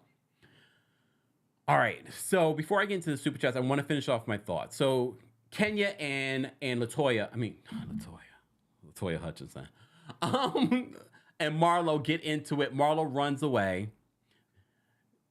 Sheree runs after. First of all, Sheree makes a speech where Sheree gets emotional, but we don't see a tear. Do you believe that Sheree really was emotional? I don't believe Sheree was really emotional. I didn't see a tear. I don't really believe that she's connected to any of these ladies on that front. On Candy Speak On It, she's like, I don't know about these women because especially Sheree, because Sheree will talk all this jazz on social media and on the show, but then the other day she was going over Manyetta's house to hang out. But I have all this fever for her on social media and then act like nothing. If Sheree was to see Candy now, like, hey girl, how are you? So you could just know that Sheree is not 100% authentic. I didn't believe those tears. I did not believe those tears that we never saw fall down her or fall down her cheek. Okay. All right. So we have Candy and Marlo going back and forth. Marlo ends up running out of the restaurant, after Kenya confronts her and calls her a low barrel, this, that. Sheree goes after her to bring her back. She comes back. And she says that she's hurt that Candy did not, do more, did not reach out to her, did not send flowers, and Fuck your flowers. And she literally says that during the scene. She's like, F your flowers. You're not getting flowers from me. We were never close like that. But some people have argued, like, he was your employee. You should have done better. Candy has said that she is trying to do better when it comes to her friends and her family, being a little bit more emotionally available in that regard. All right. Again, then we see Sanya and Candy get into it. I don't think that's going to be done. It's going to be an interesting reunion, though, because they're going to rehash all of this stuff. I already talked about this in the other video that I did on this. I can already picture how the seating is going to be for the reunion. You guys will let me know how you think the seating will be. I do believe that Candy and Marlo will be seated right next to Andy this season because of their issues. We're already on episode 7. We're almost halfway through the season. Just saying. At one point, Marlo calls Candy a spoiled, privileged girl. Do you guys think that Candy's a spoiled, privileged girl? If anything, I'm getting spoiled and privileged from Marlo, expecting all of this from Candy, who really isn't her real friend. And Candy Speak On It, she dropped up multiple receipts of things that Marlo has said on the show and on the Speak On It that she did with Candy, as receipts as to how Marlo is lying this season and inconsistent. All right. Jacqueline, thank you so much for the super sticker. We appreciate you supporting the channel. Hold on. Let me just save this. There we go. Okay, Aaron, thank you so much for the super chat. Aaron says, hey there, baby daddy Kemp. I didn't get a Father's Day card. Aaron. When are we getting married? We're gonna make beautiful brown babies together. I don't know if it works like that, but oh, maybe you could ask. Never mind. I was gonna ask Dr. Jackie for the surrogate. Really, right now? I didn't get any Father's Day card or text message from Aaron. Okay. Chocolate Chunk, thank you for the super chat. Chocolate Chunk says, when Courtney asked Marlo why hasn't she brought it up all these years, Marlo said, because I haven't seen. Oh yeah, and then Candy dropped receipts on the amount of times that she's seen Marlo. BravoCon. Where else were they? Oh, the reunion. She hasn't seen. Marlo's just reaching. Marlo is just reaching, and we all know it. We're not delusional, Marlo. Toya, thank you for being a member for the last 9 months. We appreciate you and happy anniversary. She says Sanya wants to have a problem with anyone. Damn, really? That's how you feel, Toya? So you think she's just trying too hard? Cindy, thank you so much for the super chat. Cindy says Marlo wanted Candy to pay for the funeral. Period. Honestly, I don't even think I think now in retrospect that she's using that and saying like, yeah, she should have paid for the funeral. I don't think originally she wanted Candy to do anything. I really don't think she wanted Candy to do anything. Just saying. Oh yes, and as Marlo was on Candy Speak on it back in 2021, so they have seen each other since the her nephew passing away. Fuck your flowers. It's me. Marlo. Hi. I'm the problem. It's me. Marlo. All right, let's get to some callers because I'm going to get out of here. Don't forget, guys, we will be live at 4 p.m. Eastern, 1 p.m. PST for our recap of not Married to Medicine. Nope. Summer House Martha's Vineyard at 4 p.m. Eastern today. So I'll see you guys then for that. We're going to take some callers. Everyone's getting a minute. Members, you get the first dibs to the link. All right. Let's bring up some callers. Let me switch out my disclaimer. And again, callers, no profanity.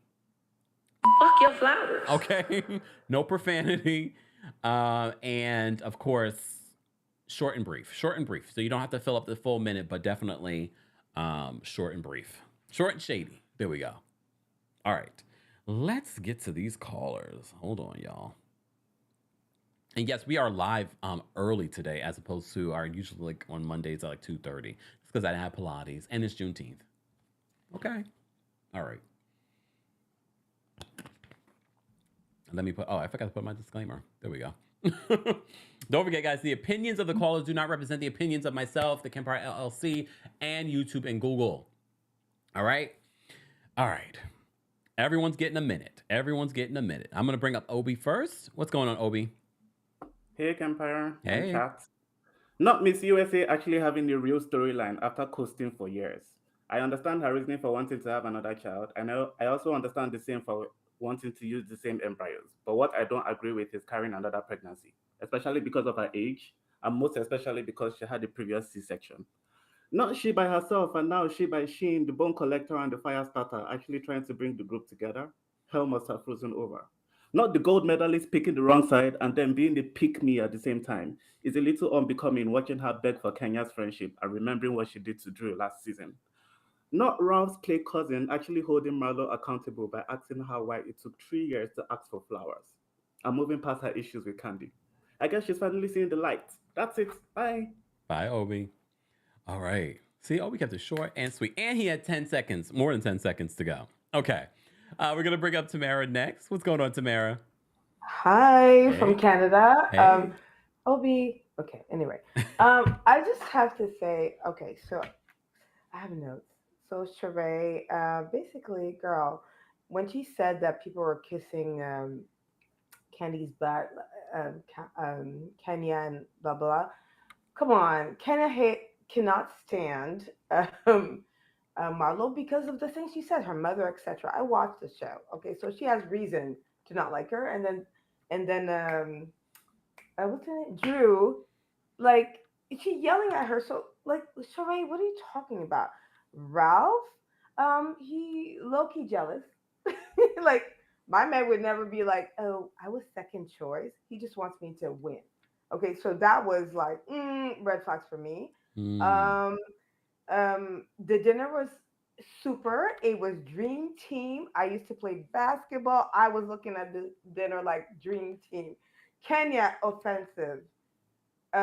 Like she was like, yeah, oh sorry, Candy defensive, like okay, and Drew rebound. Like they all had each other's back. I loved it, and I loved the way they came together. And that's All right, Tamara, thank you so much for calling in all the way from it. Okay, Canada. bisous, bisous, bye. Bye. All right. All right. I just want to take a look at this poll. Hold on. Let me look at the poll. Poll, if you haven't voted in our YouTube poll, let's get to 1,000 votes. But so far, Candy is winning. Who do you want to see come back next season? Candy's winning with 88% of the vote. Oh, Sanya.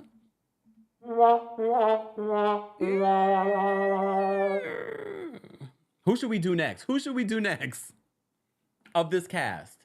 Should we do Sheree and Candy? Because Candy will win in this poll. So should I? Let me know who we should do next. Because I feel like the majority of you already don't want Marlo to come back. I feel like that would be obvious. But maybe we should do Marlo next. Right? Shouldn't we? Shouldn't we? I mean, that would be a difficult one. Someone said Marlo and Sheree. Who would you want to see, Marlo or Sheree? Ooh. We got our own Watch What Happens Live polls. Fuck your flowers. It's my new favorite one. All right. Hey, Miss Barry. I just saw you there. Hold on. Let me bring this down. Miss Barry's here. One of our OGs on TikTok. Okay. Let me bring up Wendy. Oh, live chat. We have over almost 2,500 people here.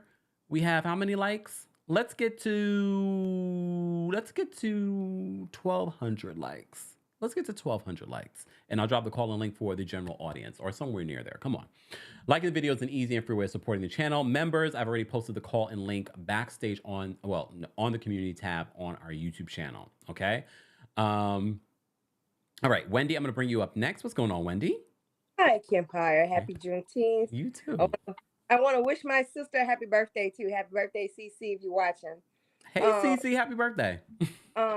So Obi said basically what I wanted to say about everybody. I just want to add that, yeah, Kenya, you're too old to be carrying a baby. I know you would like to have, I know she likes to have a sibling for Brooklyn, but I really think she should go the surrogate route because it's just going to be too dangerous. And I just think that she should just really think about it and not do it. Because I know I was 29 when I had my son, and when I got married, my husband didn't have kids, and he wanted a kid, and I'm like, "Are you sure about this?" I don't know, because I was one and done. I was like, "No, they're expensive. Kids are expensive." So, yeah, and Marlo needs to go. If I have to choose between Marlo and Sheree, I'll choose Sheree over Marlo any day. I love you, Kempire. Thanks, Bye. Wendy. Take care. Bye. And look, I'm a man. I don't know a thing about pregnancy, but what I've heard and what they don't really talk about, pregnancy does a number on a woman's body. It's not. Oh, okay, we'll move on. I just wanted to say that. All right, we're gonna do another poll. Who should I do? Okay, Candy won this poll. Candy won this poll against Sanya. Who should be next? Let me do another poll. I'm gonna do Candy versus Marlo because that's the beef that's right now, and then we will whoever wins that one. If Candy remains supreme, this is probably exactly how the executives do it, and that's why Candy keeps coming back. All right. Who do you want to see come back next season? Candy, Marlo. Hold on. All right. All right. This is our Watch What Happens Live polls, except I'm running all the things. All right. Let me say thank you. V, thank you so much for the super chat. Hold on. V says, Sanya is giving me Cynthia T's. Cynthia T's? When she first came on and was up Nini's butt. Oh, Cynthia Bailey. And Sanya is doing the same with Marlo. Mind you, Sanya and Cynthia are the same astrological sign. You know, we talk astrological signs. But Candy said on her speak on it, she says she feels like Cynthia was probably one of the best people to navigate being friendly with everybody without throwing one person under the bus. And I agree with that. But that's also maybe comes with age. I don't know. Nelly, thank you so much for the super chat. Nelly says Marlo is so jealous of Candy's background and all of her success. This is too much toxicity for me. I have seen a lot of people say that too. All right, let's get to some more callers. Hold on. First, let me just say thank you. Thank you, writer person, for the super chat. Writer person says, I love Candy, but I hate the click vibes. Let Candy speak for herself and just be a friend without being bullied. I love you too. Thank you, writer person. We appreciate you. I mean, I can see how people see that. One thing I will say, last week when Candy left that get together, Drew and Kenya should have stayed. There was no reason for them to leave. There was no reason. And production should have made them stay. You know what I mean? Like, you guys are filming, stay. I don't understand why they were permitted to leave when you're filming a show. I don't think they should have left. Candy, I understand leaving because she was very upset. But the other two, they should have stayed. They should have stayed. It probably would have been made more entertaining. Just saying. All right. Let me bring up Tyler next. Hold on. What's going on, Tyler? Hi, Kempire. So, real quick, I think the issue with Marlo is she maybe feel like Candy hasn't been her friend or whatever like that. But I wish she would be real and say that she wants to be accepted by Candy. She thought that Candy would be the one to usher her in the group more and things like that. As far as Kenya goes, Kenya, now you did forgive Marlo after she made that mother comment or whatever, and y'all were friends for a few seasons. So I guess Kenya just uses her when she feels like it is what it is. But Kenya is an antagonist, and she is trying hard to make Marlo do something to her to get that peach snatched away from her. Because last night she was like, it was basically, Kenya might as well have just said, pull my hair, hit me, throw water on me or whatever. Because Kenya is ready for Marlo. Uh, as far as the show goes, some of those girls are boring, but we do need to have a conversation about the production because they let those girls walk off and talk over each other. They're not doing their job. It's as if they're just looking for little shady moments and they think that makes the show, and it's ruining. Oh, I'm sorry. It's ruining the Housewives of Atlanta because back in the day, they had to sit there and talk or production would run over. But that's all. Thank you. Thank you, Tyler. Take care. And if you're new to the channel, we welcome everyone's opinion. So for those that are new, that are in the live chat and things like that, please feel free to share your thoughts. If you feel like Marlo is giving, if you feel like Sheree is giving, or you feel like someone's not, it's fine to share your thoughts. Comment section as well. But let's not bully each other in the comment section if you disagree with someone. You can honestly just skip over their comment and just share your own comment. All right. We're gonna bring up Easter next. What's going on, Easter? Oh, Easter, I'm hearing feedback. Hold on. Testing. No, Easter, for some reason, do you have something open, or maybe are you there? Oh, she'll call back in. Mahala, I'm gonna bring you up next. What's going on, Mahala? Hi, Kempire. How are you doing? I'm well. How are you? I'm doing well. Happy Juneteenth. Happy Pride Month. Happy everything. Thank you. I just have a quick point. I'm just getting really tired of some of these girls saying that Candy doesn't bring anything. Candy doesn't show her real life. Candy's never getting any smoke. I mean, from the first season Candy's been on, Candy was very open about how, like, a situation with AJ, how that affected her. Candy's been very open about how the relationship between her and her mom has affected her, and with her and Todd has affected her. Candy's been very open about her sexuality. Candy has multiple businesses, multiple talents, and I just think it's a lot of jealousy because Marlo, Sheree, we have fake boyfriends and fake businesses. That's all they have, and I think there's a lot of jealousy because Candy doesn't have to bring up fake storylines like Marlo and Sheree do to stay relevant. And that's all I gotta say. Thanks, Mahala, for calling in. All right. Everyone, we are almost at 1,200 likes. Let's keep liking the video. I'm going to drop the call and link for the general audience, but I do want to give you an update on this poll that we just did. So the poll that we just did, I said, who do you want to see come back next season, Candy or Marlo? Candy has won this one again with 90% of the vote. All right. I'm going to give you a difficult one. I'm going to end this one. All right. I'm going to end this one. Who should we do? I'm not going to do Candy anymore. I'm going to do, because Candy has won. All right. We'll bring Candy back if we have to. Who do you want to see return next season? We're going to do Marlo and Sheree. Marlo and Sheree. All right. All right. All right. Let's get to some more callers. Let me try Easter again. Hold on. Easter, are you there? I am. Is it Perfect. better? It's better. Thank you so much. Okay. I really didn't want to speak anything about the show. I just wanted to say happy Juneteenth and highlight Black excellence. I've been a member of yours for a while now. I'm extremely socially awkward. So I love your energy and it just gave me the motivation to call your show. And I've been calling, this is not my first No, time, I it's probably remember. my third. I called one time and Fintero was one of your guests and she was giving 2023 predictions. And hers was that I was going to have a great event. And my husband and we live in a very small town in Lower Alabama, and we've been having like terrible storms. Uh-huh. And I've had a surgery where it was complications. I had to have a colostomy, and I had a colostomy reversal 2 weeks, excuse me, almost 2 months ago. And my husband and I, this year was our fourth annual Juneteenth festival. She said the event that you were going to have would be a great event. And it was supposed to storm. It was a storm this whole past 2 weeks. And that day, the storms held off for us for about 3 hours. And she said that I was going to have a great event, and I have an opportunity to have big sponsors, more than like the sponsors that I currently have.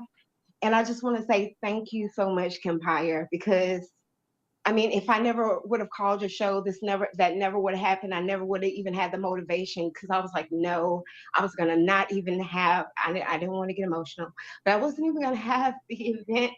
But what she said it stayed in the back of my mind. Mm. And I just want to say thank you.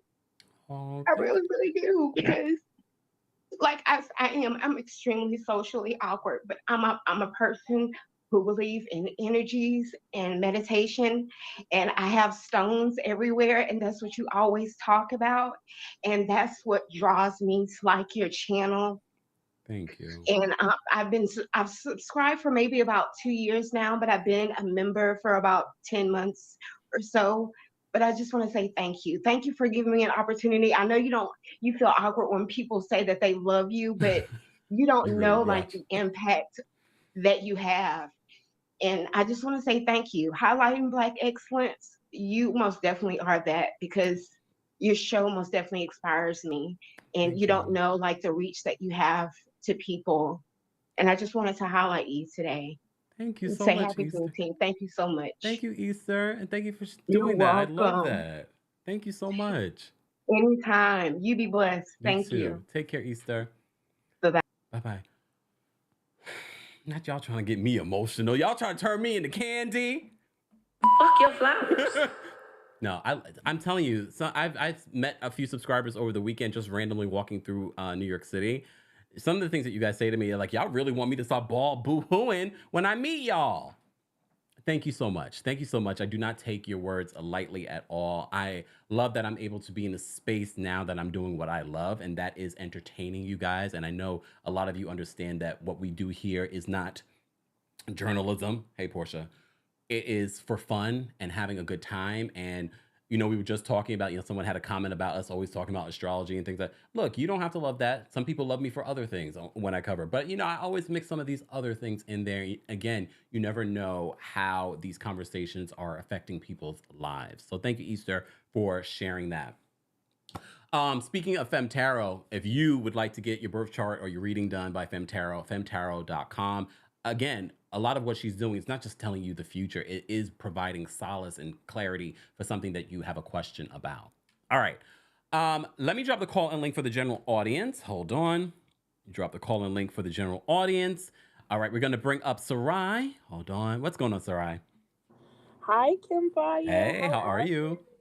I'm doing good. I'm at work on my lunch break. But this episode, all I have to say is, Candy, Sanya is not your friend. I don't know if you've seen the. I think she was with Carlos King. She did an interview about Housewives. She wanted to come back, and she had the nerve to say Phaedra, phony Fay Fay. And I think we are all forgetting about what Phaedra has done to Candy, and the fact that Sanya probably knows that and decided to open her lips to say that just shows you, Candy, that girl is not your friend. That is your enemy. Oh. Um, I think, and I also think it's really disgusting how we keep overlooking Candy's trauma.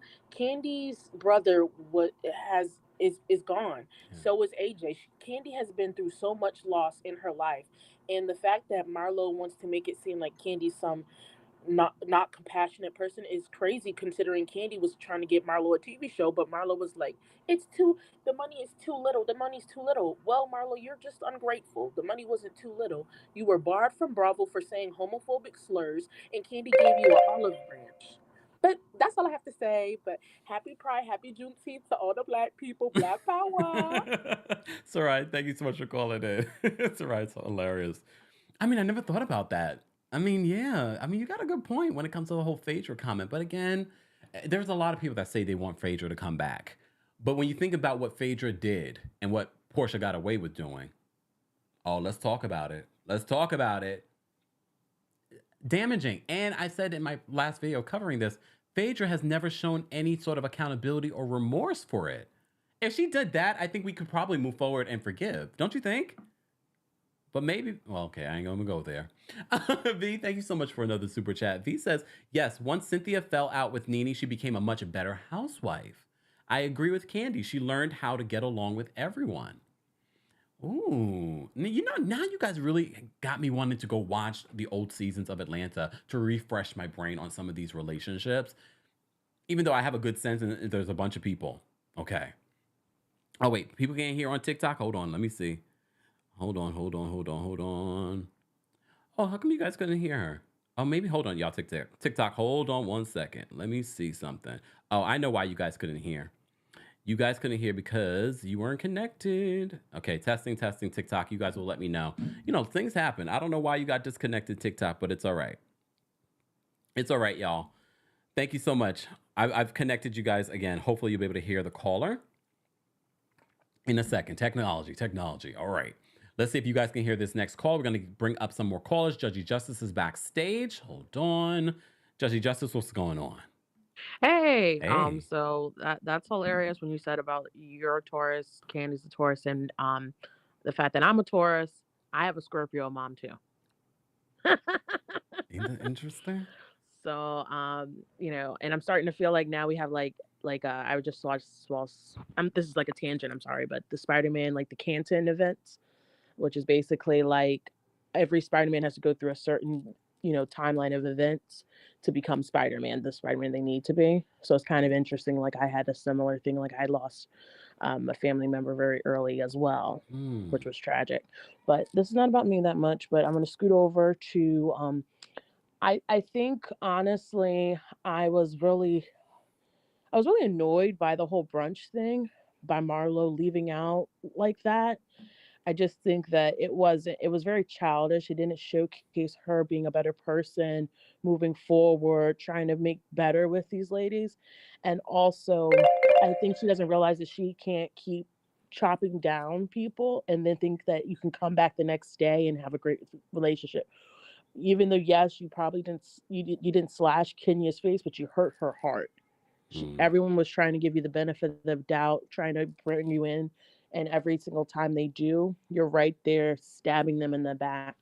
Now, also, Sonya's two-faced. I really thought that her and Candy would have got along better because they both have the similar history of being talented and playing their family, and then moving up, and then trying to venture into other businesses. So I thought that they would have bonded better, but I'm very disappointed in Sanya. Okay. Thank you. All right. Thank you, Judgy Justice. All right. TikTok, I don't understand why you guys can't hear me. I'm probably going to have to end the live, unfortunately. So I'm going to have to end the live TikTok because I can't figure out why you wouldn't be able to hear us. But I appreciate you all for watching. If mods, we can let people know that I'm going to end the live because I know you're also watching on YouTube. But yeah, I can't figure out why you wouldn't be able to hear me. I just changed everything on here so you could be able to hear. So I don't know. All right. All right. Sorry, TikTok. Look, that's a TikTok thing. I'm live here, guys. You guys can watch us here on YouTube, Facebook, Twitch, and Twitter. There's lots of options for you to watch. We do the little TikTok live so that you guys can have a different experience if you want to. But if it's not working, I'm just gonna have to end the live there. All right. All right. All right. Anyways, let's get to some more callers. I'm gonna bring up Miss Bernice. What's going on, Miss Bernice? Hey, Kempire. Happy Juneteenth, happy Pride, and happy Black Music Month. Okay. Because I'm on TikTok too, and I put on my Juneteenth, as I put on my Bible verse, I put on my Juneteenth, and I put the music Ain't No Stopping Us by McFadden and Whitehead, because those are good lyrics. Mm-hmm. Then my first comment was, is this necessary?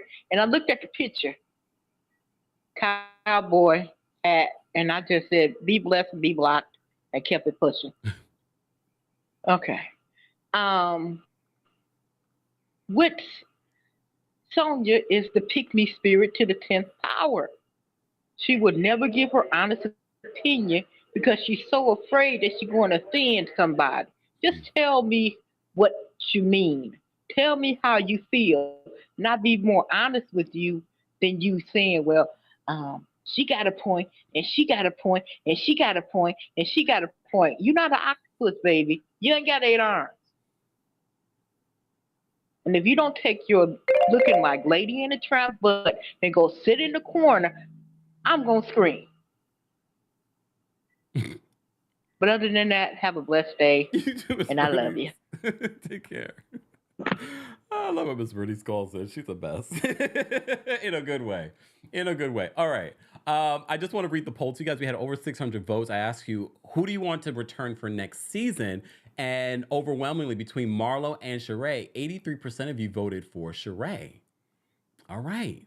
So now I'm gonna throw a little wrench in this situation, and I'm going to put Sheree. Who do you want to see return next season? I'm going to put Candy. And well, you know what? Before we do Candy and Sheree, I'm gonna do Sheree and no, that's gonna be too easy. No, it's gonna be too easy. I'm gonna do Sheree and Candy. That's gonna be too easy. I feel like some of these are too easy. All right, keep voting, YouTube. If you want to vote in the poll, guys, if you're watching on Facebook or Twitch or Twitter, head on over to our YouTube channel and vote in the poll there, or let us know on those particular platforms who you would rather see. All right, we have a long line backstage. Everyone gets a minute. Please respect the timer. Please respect the timer. Again, callers, if you're new to the channel, no derogatory language. You will be permanently banned if you do not follow those rules. And be short and shady. Short and shady. All right. Blackity Black. Is that Kari? Hold on. Wait, hello? Blackity Black? Happy Juneteenth, y'all. We blackity black. Okay, your minute has started. Oh, I can't stand you, Kempire. Anyway, Sanya, you trying so hard to keep Marlo employed. You about to lose not only your job, but your credibility as well. You don't want anyone to judge you for who you align yourself with, but you had absolutely no problem doing that to Drew. You're a hypocrite in cheap, expensive clothes with a runaway husband. I want you to go find him. Chase him in Atlanta. Or where he at? Texas. He ain't even in Atlanta. Get out of Atlanta. Chase him in Texas. That's all I gotta say. Oh, damn. Ooh, Kari is lethal. All right, we're going to bring up MP next. What's going on, MP? Hi, Kempire. Hey, how are This you? is my very first time calling. Oh my gosh, I can't believe I'm actually getting to call. I just wanted to say the next poll you should do is Sanya versus Drew. Okay. Sanya and Drew. And I just wanted to also say, I think Candy turns everything into money. So she should open the candy coated flower shop in Atlanta. Don't give her ideas. Fuck your flowers. Yeah, I think she, it's a first on Kempire, so she needs to run you some coins. Fuck your flowers. Okay, thank you. That's all I had to say. Thank you so much. Thank you, Effie. Take care. I love it. Y'all all giving her ideas. You know she will turn it into a check. All right, Shanisha, I'm gonna bring you up next. What's going on, Shanisha? Hey, Kempire. Hey. I'm gonna get right to it. Okay. So, I really just don't understand why Candy wants Sanya to pick a side. I feel like I remember a time on this show when Candy was Switzerland. She was right in the middle of the girls, right after her and Phaedra started having their breakdown. So Candy has been in a position where she hasn't necessarily been on a side. Now, I will say, when we do ask Sanya for her opinion, she fails to give it every time. Just like when she was asked, who would you want to see on the show? Oh, me, Marlo, Sheree, Portia, and Phaedra.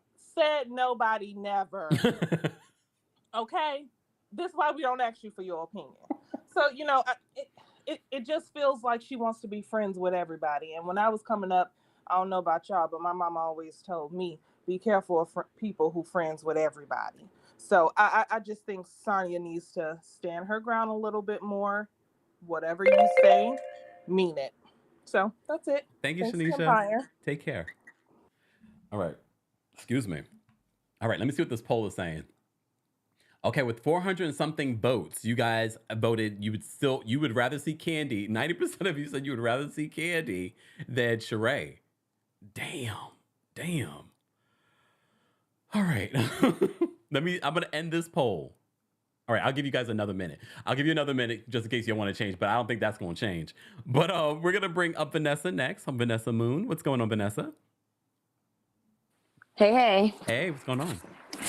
All right. So I feel like I just didn't like how Kenya is starting to look really bad. I feel like she takes everything out on Marlo when she wants to deflect from whatever's going on in her real life. Like I think they're not good in this cast at sharing anymore. Like no one trusts anyone.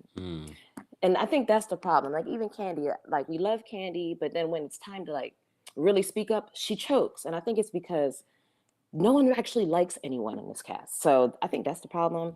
As far as Marlo, I think nobody likes Marlo. Marlo needs to go. I actually really like Marlo, but nobody likes Marlo in the cast. She doesn't fit in. So every time she's going to walk in the room, she's going to feel crazy and then she's going to act out. So that's what I feel is going on with it. Okay. And I just love you guys. This whole scenario, when my mom passed, I had no one to watch Atlanta Housewives with. And then I saw you on Up and Adam, and I've been a fan ever since. So Thank you, keep Vanessa. rocking out. Thank you, Vanessa. Y'all. Take You're care. welcome. Okay, you too. Bye.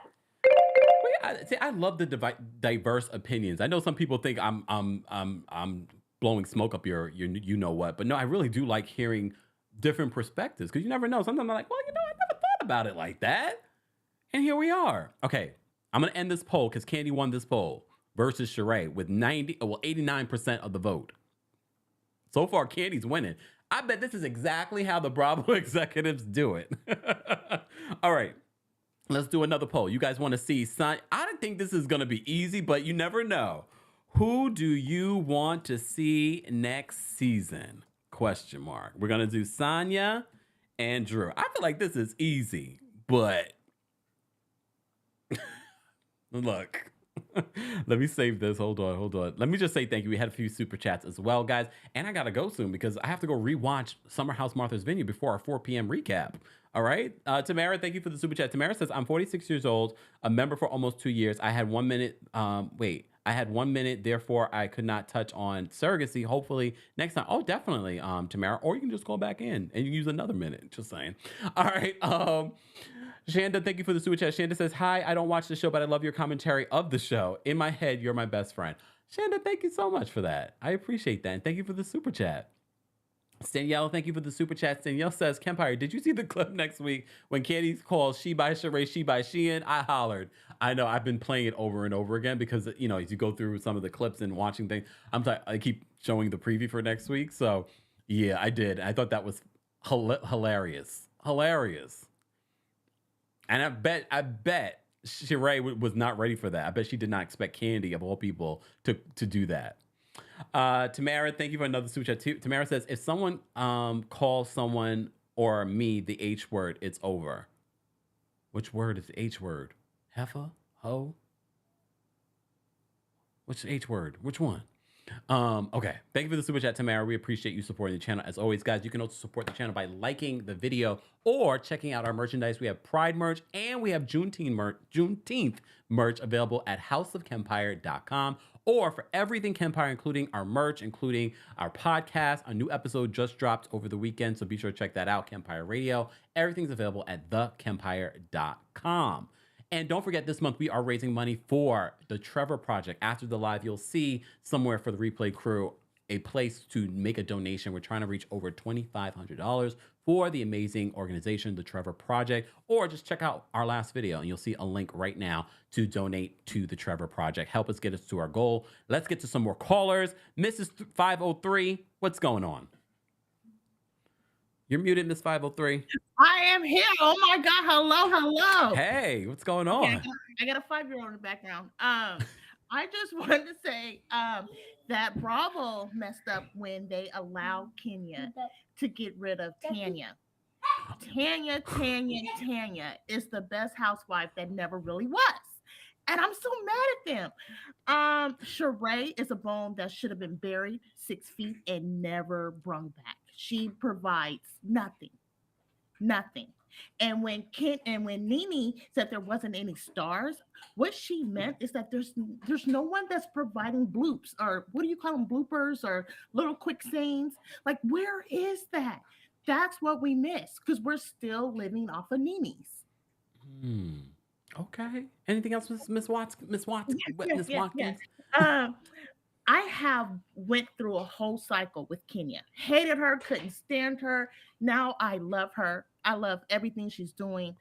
I think the baby softened her. Her getting divorced has made her really strong. So she knows that she is a strong. Okay. Candy all the way. Sheree needs to go. Marlo can stay because she's the bad apple we all need. You always need a bad apple in the bunch.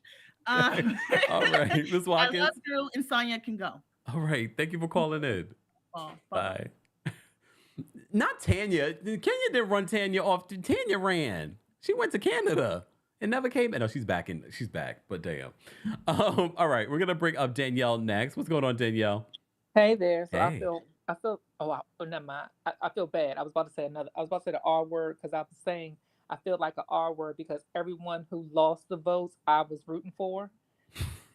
If you think about the political, but I'm not gonna say that word. So anywho, so here's my suggestion now. I keep saying that after 10 seasons, we just need to cancel the whole city.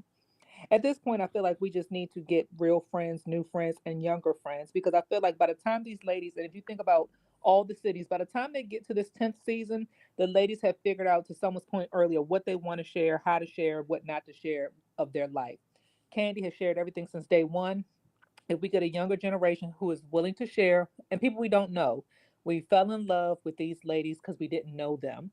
And then once they got fame to their heads got big, put a pin in it, bust a bubble, move on to the next, and just start to reset it. We just need a reset. We have Aaliyah Space down in Atlanta. There's so many young girls down in Atlanta that will be awesome at this, who could use the platform to grow their business, give them 10 seasons and go. We can go back and get Shamia, Ron DeVoe's wife.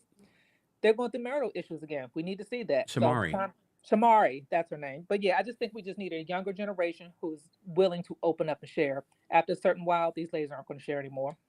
Okay. Bye. Thank you so much. All right. Let's see what this poll is doing. I'm not surprised by this poll. With over 530 votes, you guys voted. Who do you want to see next season? And Drew has 86% of the vote. But I'm going to throw a wrench in the situation. Hold on. I'm going to throw a wrench in the situation. Who do you want to see next season? I'm going to throw Candy and Drew, the two Tauruses. Who do you want to see next season? This is fun. I wish mods could do the poll so I didn't have to think about this. I got to figure out a way for that so the mods can do that so I don't have to think about it. And then y'all can vote easily. All right, we're going to bring up Lauren next. What's going on, Lauren? Hello, Kempire. Hey, how are you? I love you. Second of all, I really wish you would bring the Kempire Cam back, but that's okay. I've been following you for that long. Yes, yeah, it's going to come back. It's literally right there, but it just has to be maneuvered. So I'm a mental health therapist, and in talking about Candy, it helps me to understand why her drive is the way it is. It's because she's avoiding her emotions. If you look at how she drives in her business, that's another way to help her not think about whatever the other drama is right in her life. If you think about her enmeshment with Mama Joyce, it's because that's the only living thing that is still the closest to her that she know will never leave her. Ooh. So it doesn't matter like how much all these other things could be falling in her life correctly. She's going to always chase after something that is constant, which is why we will never see her willingly leave RHOA. Ooh. About these things that are in her life and her factors, it makes sense why she don't have a problem going up against Marlo or anybody else. Is because you're threatening not only her livelihood, but you're threatening like what is the constant thing in her life. And her mindset and everything else is associated to how am I not necessarily being perceived, but how do I show up in the world in my legacy mentally? That's all my own. Lauren, you need to call in more. That was a lovely breakdown. I always say I'm going to call in, and you be touching on topics and because Carlos King is really pissing me off because domestic violence is my specialty and triggering so much. Yes. But I always say I'm going to call in. I've been following you legit since the pandemic. I just always be like, I'm one of those followers in the back that just be hiding but liking everything. And I appreciate you. I don't know how long I've been a member for, but you got my coin on that too. So. Lauren, I appreciate you. And honestly, I'm a little triggered by what you just said because, I always say Tauruses and things like that. A lot of that is Taurus traits. So when you're saying this, I'm like, And my best friend is a Taurus. And then Sanya's pissing me off because I'm a Pisces. And I'm like, you really make me look bad. So whatever. Well, Cynthia will be coming at the end of the season at some point. She be making us look bad too sometimes. But I love her though. She's a lovely woman. I met her at BravoCon. She is. Lauren, thank you for calling in. Kempire. Take care. That was really interesting perspective from a therapist. That was interesting and makes a whole lot of sense. Candy, did you hear that, girl? All right, anyways, let me get to the callers. Let me get to these last couple of callers. We have Edward backstage, we have S Badge backstage, we have Dana, and we have Trinice. Trinice will be our last caller. Okay, because I have to go and finish watching Summer House Martha's Vineyard so we can recap it at 4 p.m. Eastern. All right. Edward, I'm gonna bring you up first. What's going on, Edward? Oh, sorry. Hey, Kim. Hey, what's going on? Hey, doing good. This is my first time actually calling you. I've been following you like for months now and stuff. I've been always loving your reviews and stuff. So this is actually kind of like a cool. I didn't think I could ever call you, and look what happened. So hey, what's going on? What are your thoughts? My thoughts on Sunday's episode was, and I think like with most callers before me, so I feel like Sanya is becoming like a mini Cynthia, but like not really because she's really a flip flopper in my opinion. She always goes like Marlo's side, and sometimes she hangs out with Candy and like say certain things. So I think I view more of her as a flip flopper and stuff. And then I'm not gonna lie, Kenya and Candy definitely been cracking me up on that brunch and stuff. Like I said, because of that bottom rung B comment, and then also about Candy saying F them flowers and stuff. That she really cracked me up on that. They really cracked me up on that. It was wrong, but then it was really funny. I couldn't help it. Is that it, Edward? Yeah, that's it. But it's been a pleasure calling you. I hope I can do it again. Me too. Thanks for calling in. All right, thank you. Bye-bye. All right, S Badge, I'm gonna bring you up next. What's going on, S Badge? Okay. Hi, Kempire. Hey. First of all, I just want to say I love you. You are just such a light, and it's just such a nice thing that we get to experience you every day or most days of the week. Thank you. My quick thoughts are just to echo what a lot of people have said. Marlo and Courtney, both just so thirsty, just not a drop of water in sight. It's just always so desperate, so extra, especially Marlo last season. It's like she's just doing it again. Nothing seems authentic. And then Courtney on top of it has just been desperate. But wanted to specifically say about Sanya as a fellow Jamaican as well. I appreciate seeing like the representation, but I do wish it was a little bit more authentic. I just feel like there's times where she's just doing the most, and it's like that's not how that's just not how we are. You know what I mean? So Agreed. and I've been a fan of Sanya for a long time as a track runner as well. And so I was nervous to see her on the screen, knowing it's like, seeing your idol on TV and then being disappointed. Like that's where I'm at. I just wish she could go back to NBC commentary and call it a day. But thank you. Thank you for calling in. Take care. Which reminded me about Watch What Happens Live. I agree. First of all, you remember we were talking about, if you grew up in a Jamaican household, blip, blip, blip, we don't do that. Now she's got Andy Cohen doing that constantly on Watch What Happens Live with her. You notice that? And you notice her reaction? She was just like, I'm not going to do that anymore. See what you started, Sanya? You see what you started with the blup, blup, blup? And now Andy's like, blup, blup, blup. But I agree with S because I'm like, when you hear her talk about her career, when you hear her have those conversations with Andy Cohen last night, you're like, this woman is a 4-time Olympic gold medalist. Like that's huge, and she's married to someone. He has the Super Bowl ring too. Like this is a power couple in the sports world, and they are still very much involved in that world. They're still very much have endorsements. Like this is. Although this has elevated her to get other deals and other sponsorships, I'm just sort of like, I thought about that last night watching her and her reliving about, her career. And I'm just like, yeah, man, all just because you want to be on this show.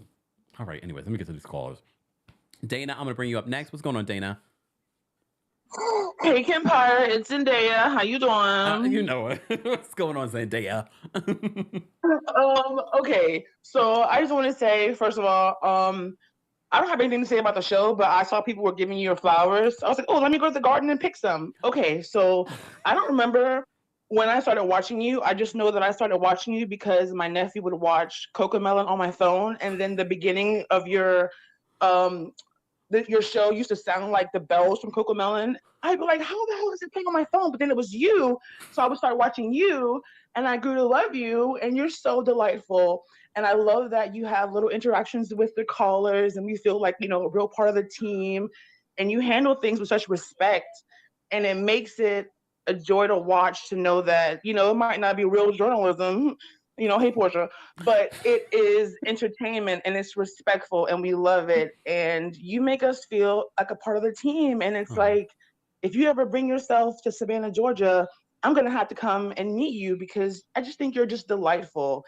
And it's just a nice constant to know, well, I know Kempire posted something today, so let me go see what he posted. And there's always something, even if it's just a little short or just something. And you just make us want to keep watching you, not even for these shows. I watch them here and there, but I watch you because of you. Thank you. And you're delightful. Thank you, Dana. I just want to let you know that. Zendaya. Zendaya, sorry. I like to make it fancy. Thank you so much. I appreciate that. Of course, we appreciate you. Now go get some food and watch Summer House so we can get, the next viewing from you. But yeah, go do what you gotta do. Thank you. Let me go fill out these job applications. Yes. Good luck. Take care. First of all, look, I guess more people should get their flowers while they're living as opposed to, when they pass on. I appreciate them.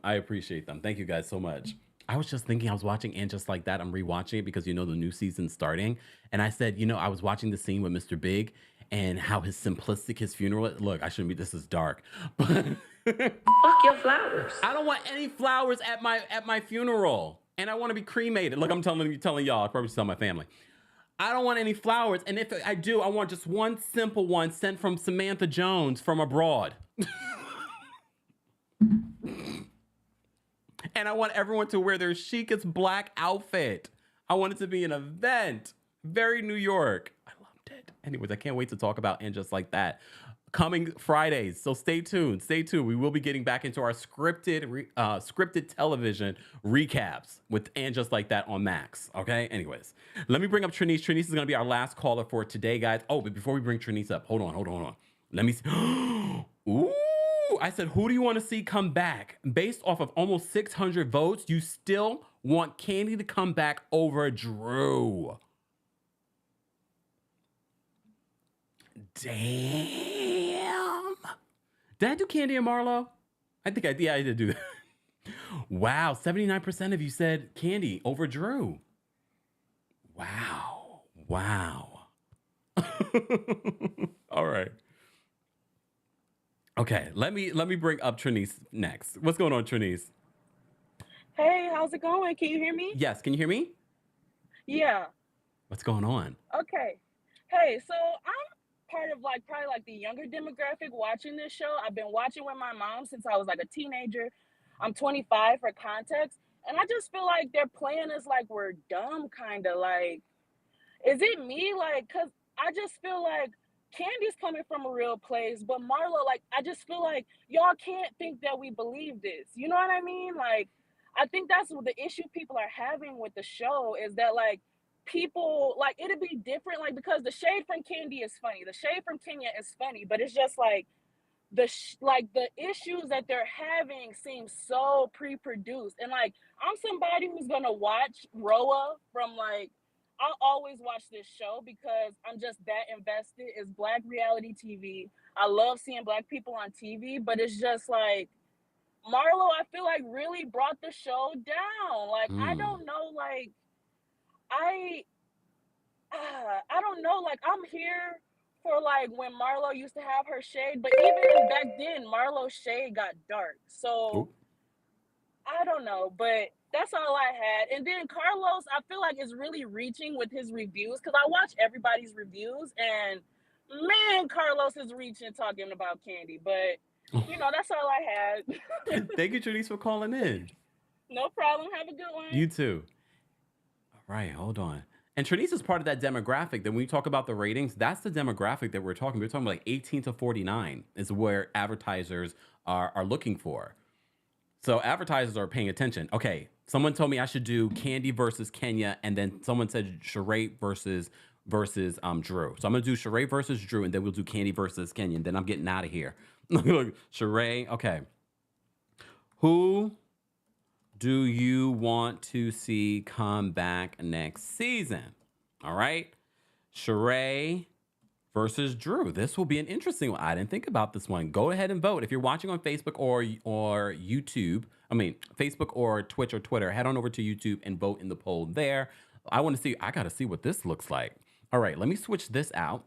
Here are my final thoughts. So, you know, for the preview for next week, we do see, according to Candy Owner Speak On It, they're going to move away from the whole conversation about Marlo and Candy.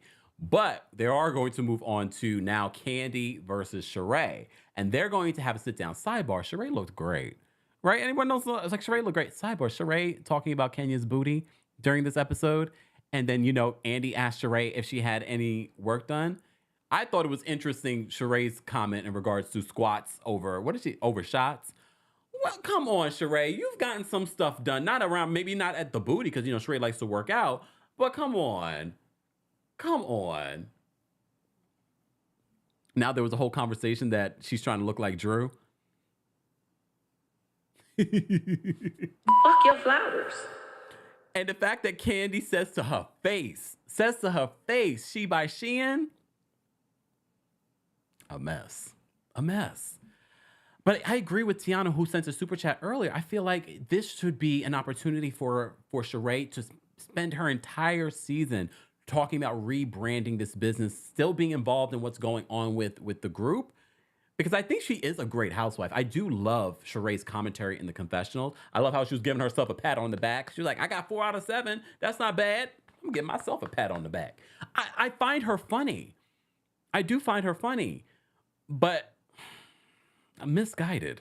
Look, misguided. Let me say thank you. Tamara, thank you so much for the super chat. Tamara says, I could never be friends with someone who calls another one of our mutual friends a hoe. I'm Haitian, so Sanya knows how Caribbean people get.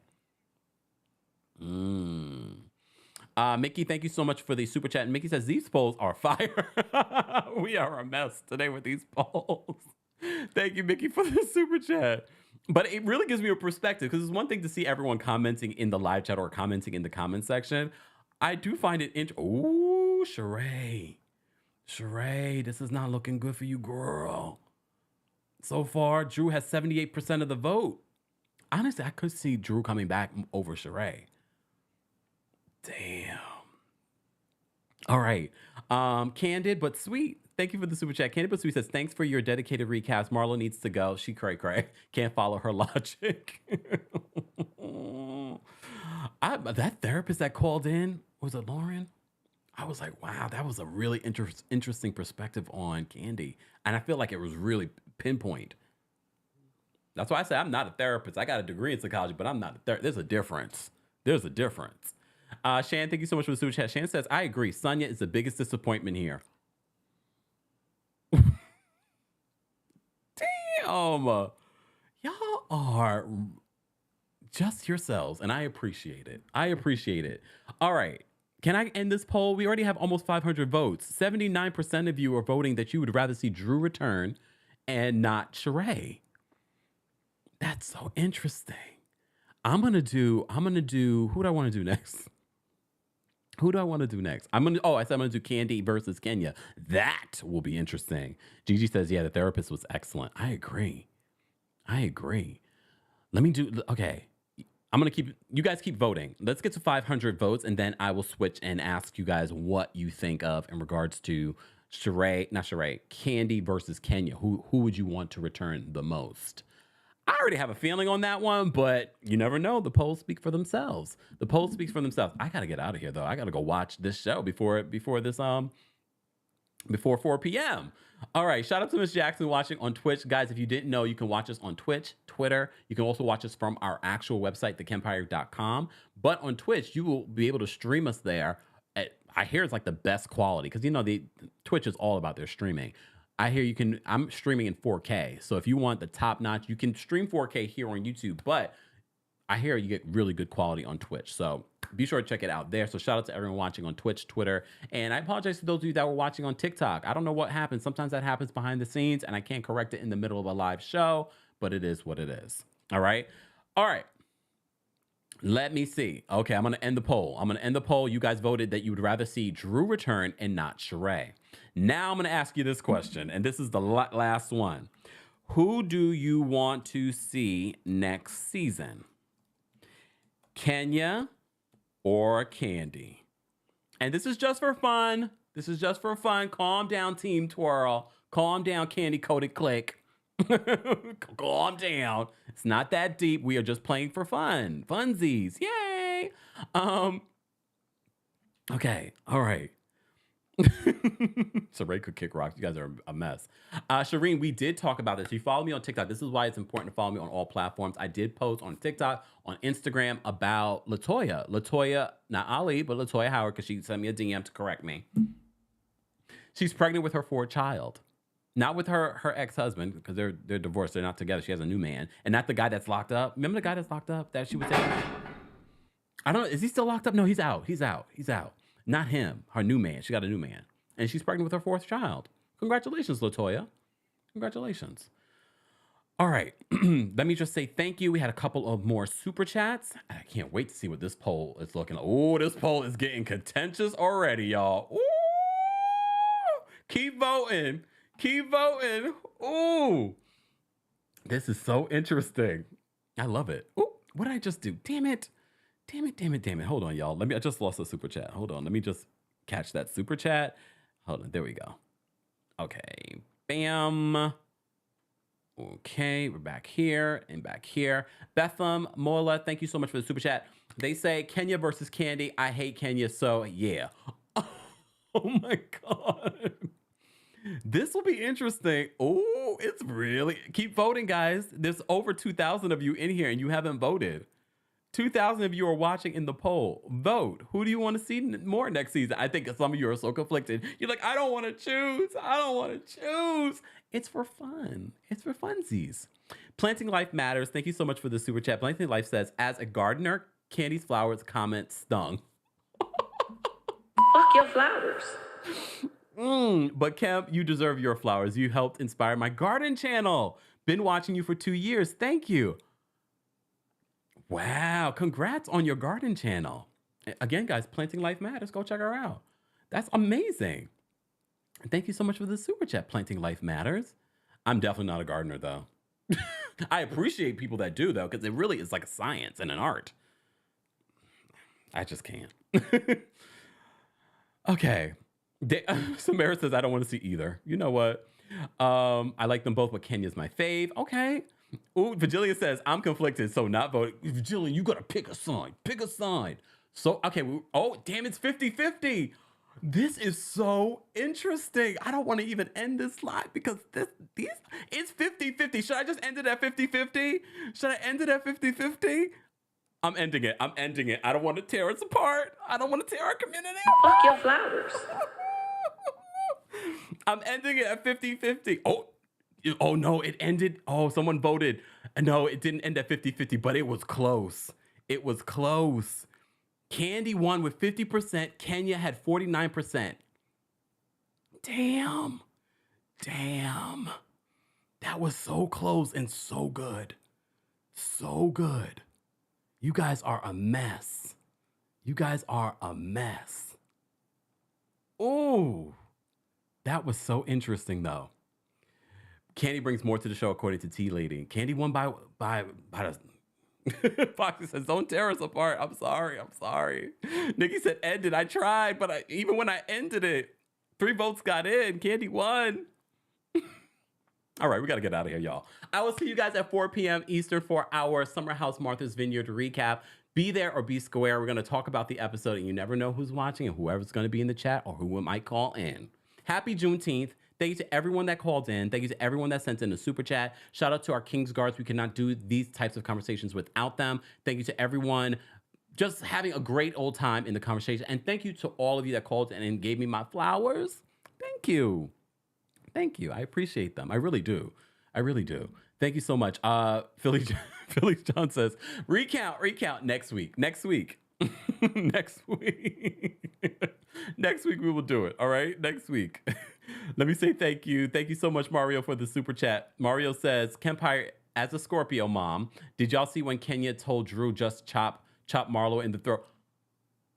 Oh no, I missed that part. I gotta go rewind that. I agree. Universal Soul Goddess says that was fun. It really was. Next week. We'll see how you guys feel next week. All right. We'll have to do the Kenya Kandi vote again. That was close. That was close. Oh, next poll. Watch What Happens Live or Kempire Live. Come on, but that's not going to be fair. We know who's going to win that one, Nash. Let's hope. All right, let's get out of here with some music, y'all. Thank you all for being here. Thank you for the super chats. We have over 2,000 people in the building. Can we get to 1,500 likes? Can we get to 1,500 likes? Y'all keep asking for a recount. Nope. Next week. Thank you all for being here. Let's get out of here with some music. Happy Juneteenth. Happy Juneteenth, guys. Let's get out of here. A mess. Yeah, I know. You was right and I was wrong. Yeah, I know. You was right and I was wrong. I need to learn to put my pride in my pocket. Ay. Yeah, I know. You was right. I admit it, that trade can be toxic. Ay. Yeah, I know. You was right. I'm just so stubborn at times. I know. You was right. I'm just so stubborn at times. I know. You was right. Hey. Girl, I hate to see you cry, but that happens every single time we fight. Look, I'm far from a perfect guy, and I do anything to try to make it right. But you, babe, look, I know sometimes I act like I'm unbothered. If I end up losing you, babe, you make me better. But we have this forever, I promise I will change. I need to learn to put my pride in my pocket. Ay. Yeah, I know. You was right. I admit it, that trade can be toxic. Ay. Yeah, I know. You was right. I'm just so stubborn at times. I know. You was right. I'm just so stubborn at times. I know. You was right. The energy ain't been the same, but if we work on it, we surely can regain. Look, I went and booked a private plane, a little vacation in Barcelona, Spain. What you say? Spend some time just you and me to rekindle a special little thing. Ay, I know we always wanna agree, can't always have it my way, but I don't want you to leave. Please stay. I need to learn to put my pride in my pocket. Ay, yeah, I know. know, you was right. I admit it, that trade can be toxic, ay. Yeah, I know, you was right. I'm just so stubborn at times, stubborn at times, stubborn at times. I know, you was right. I'm just so stubborn at times, stubborn at times, stubborn at times. I know, you was right. I need to learn to put my pride in my pocket, ay. Yeah, I know, you was right. I admit it, that trade can be toxic, ay. Yeah, I know, you was right. I'm just so stubborn at times, stubborn at times, stubborn at times. I know, you was right. I'm just so stubborn at times, stubborn at times, stubborn at times.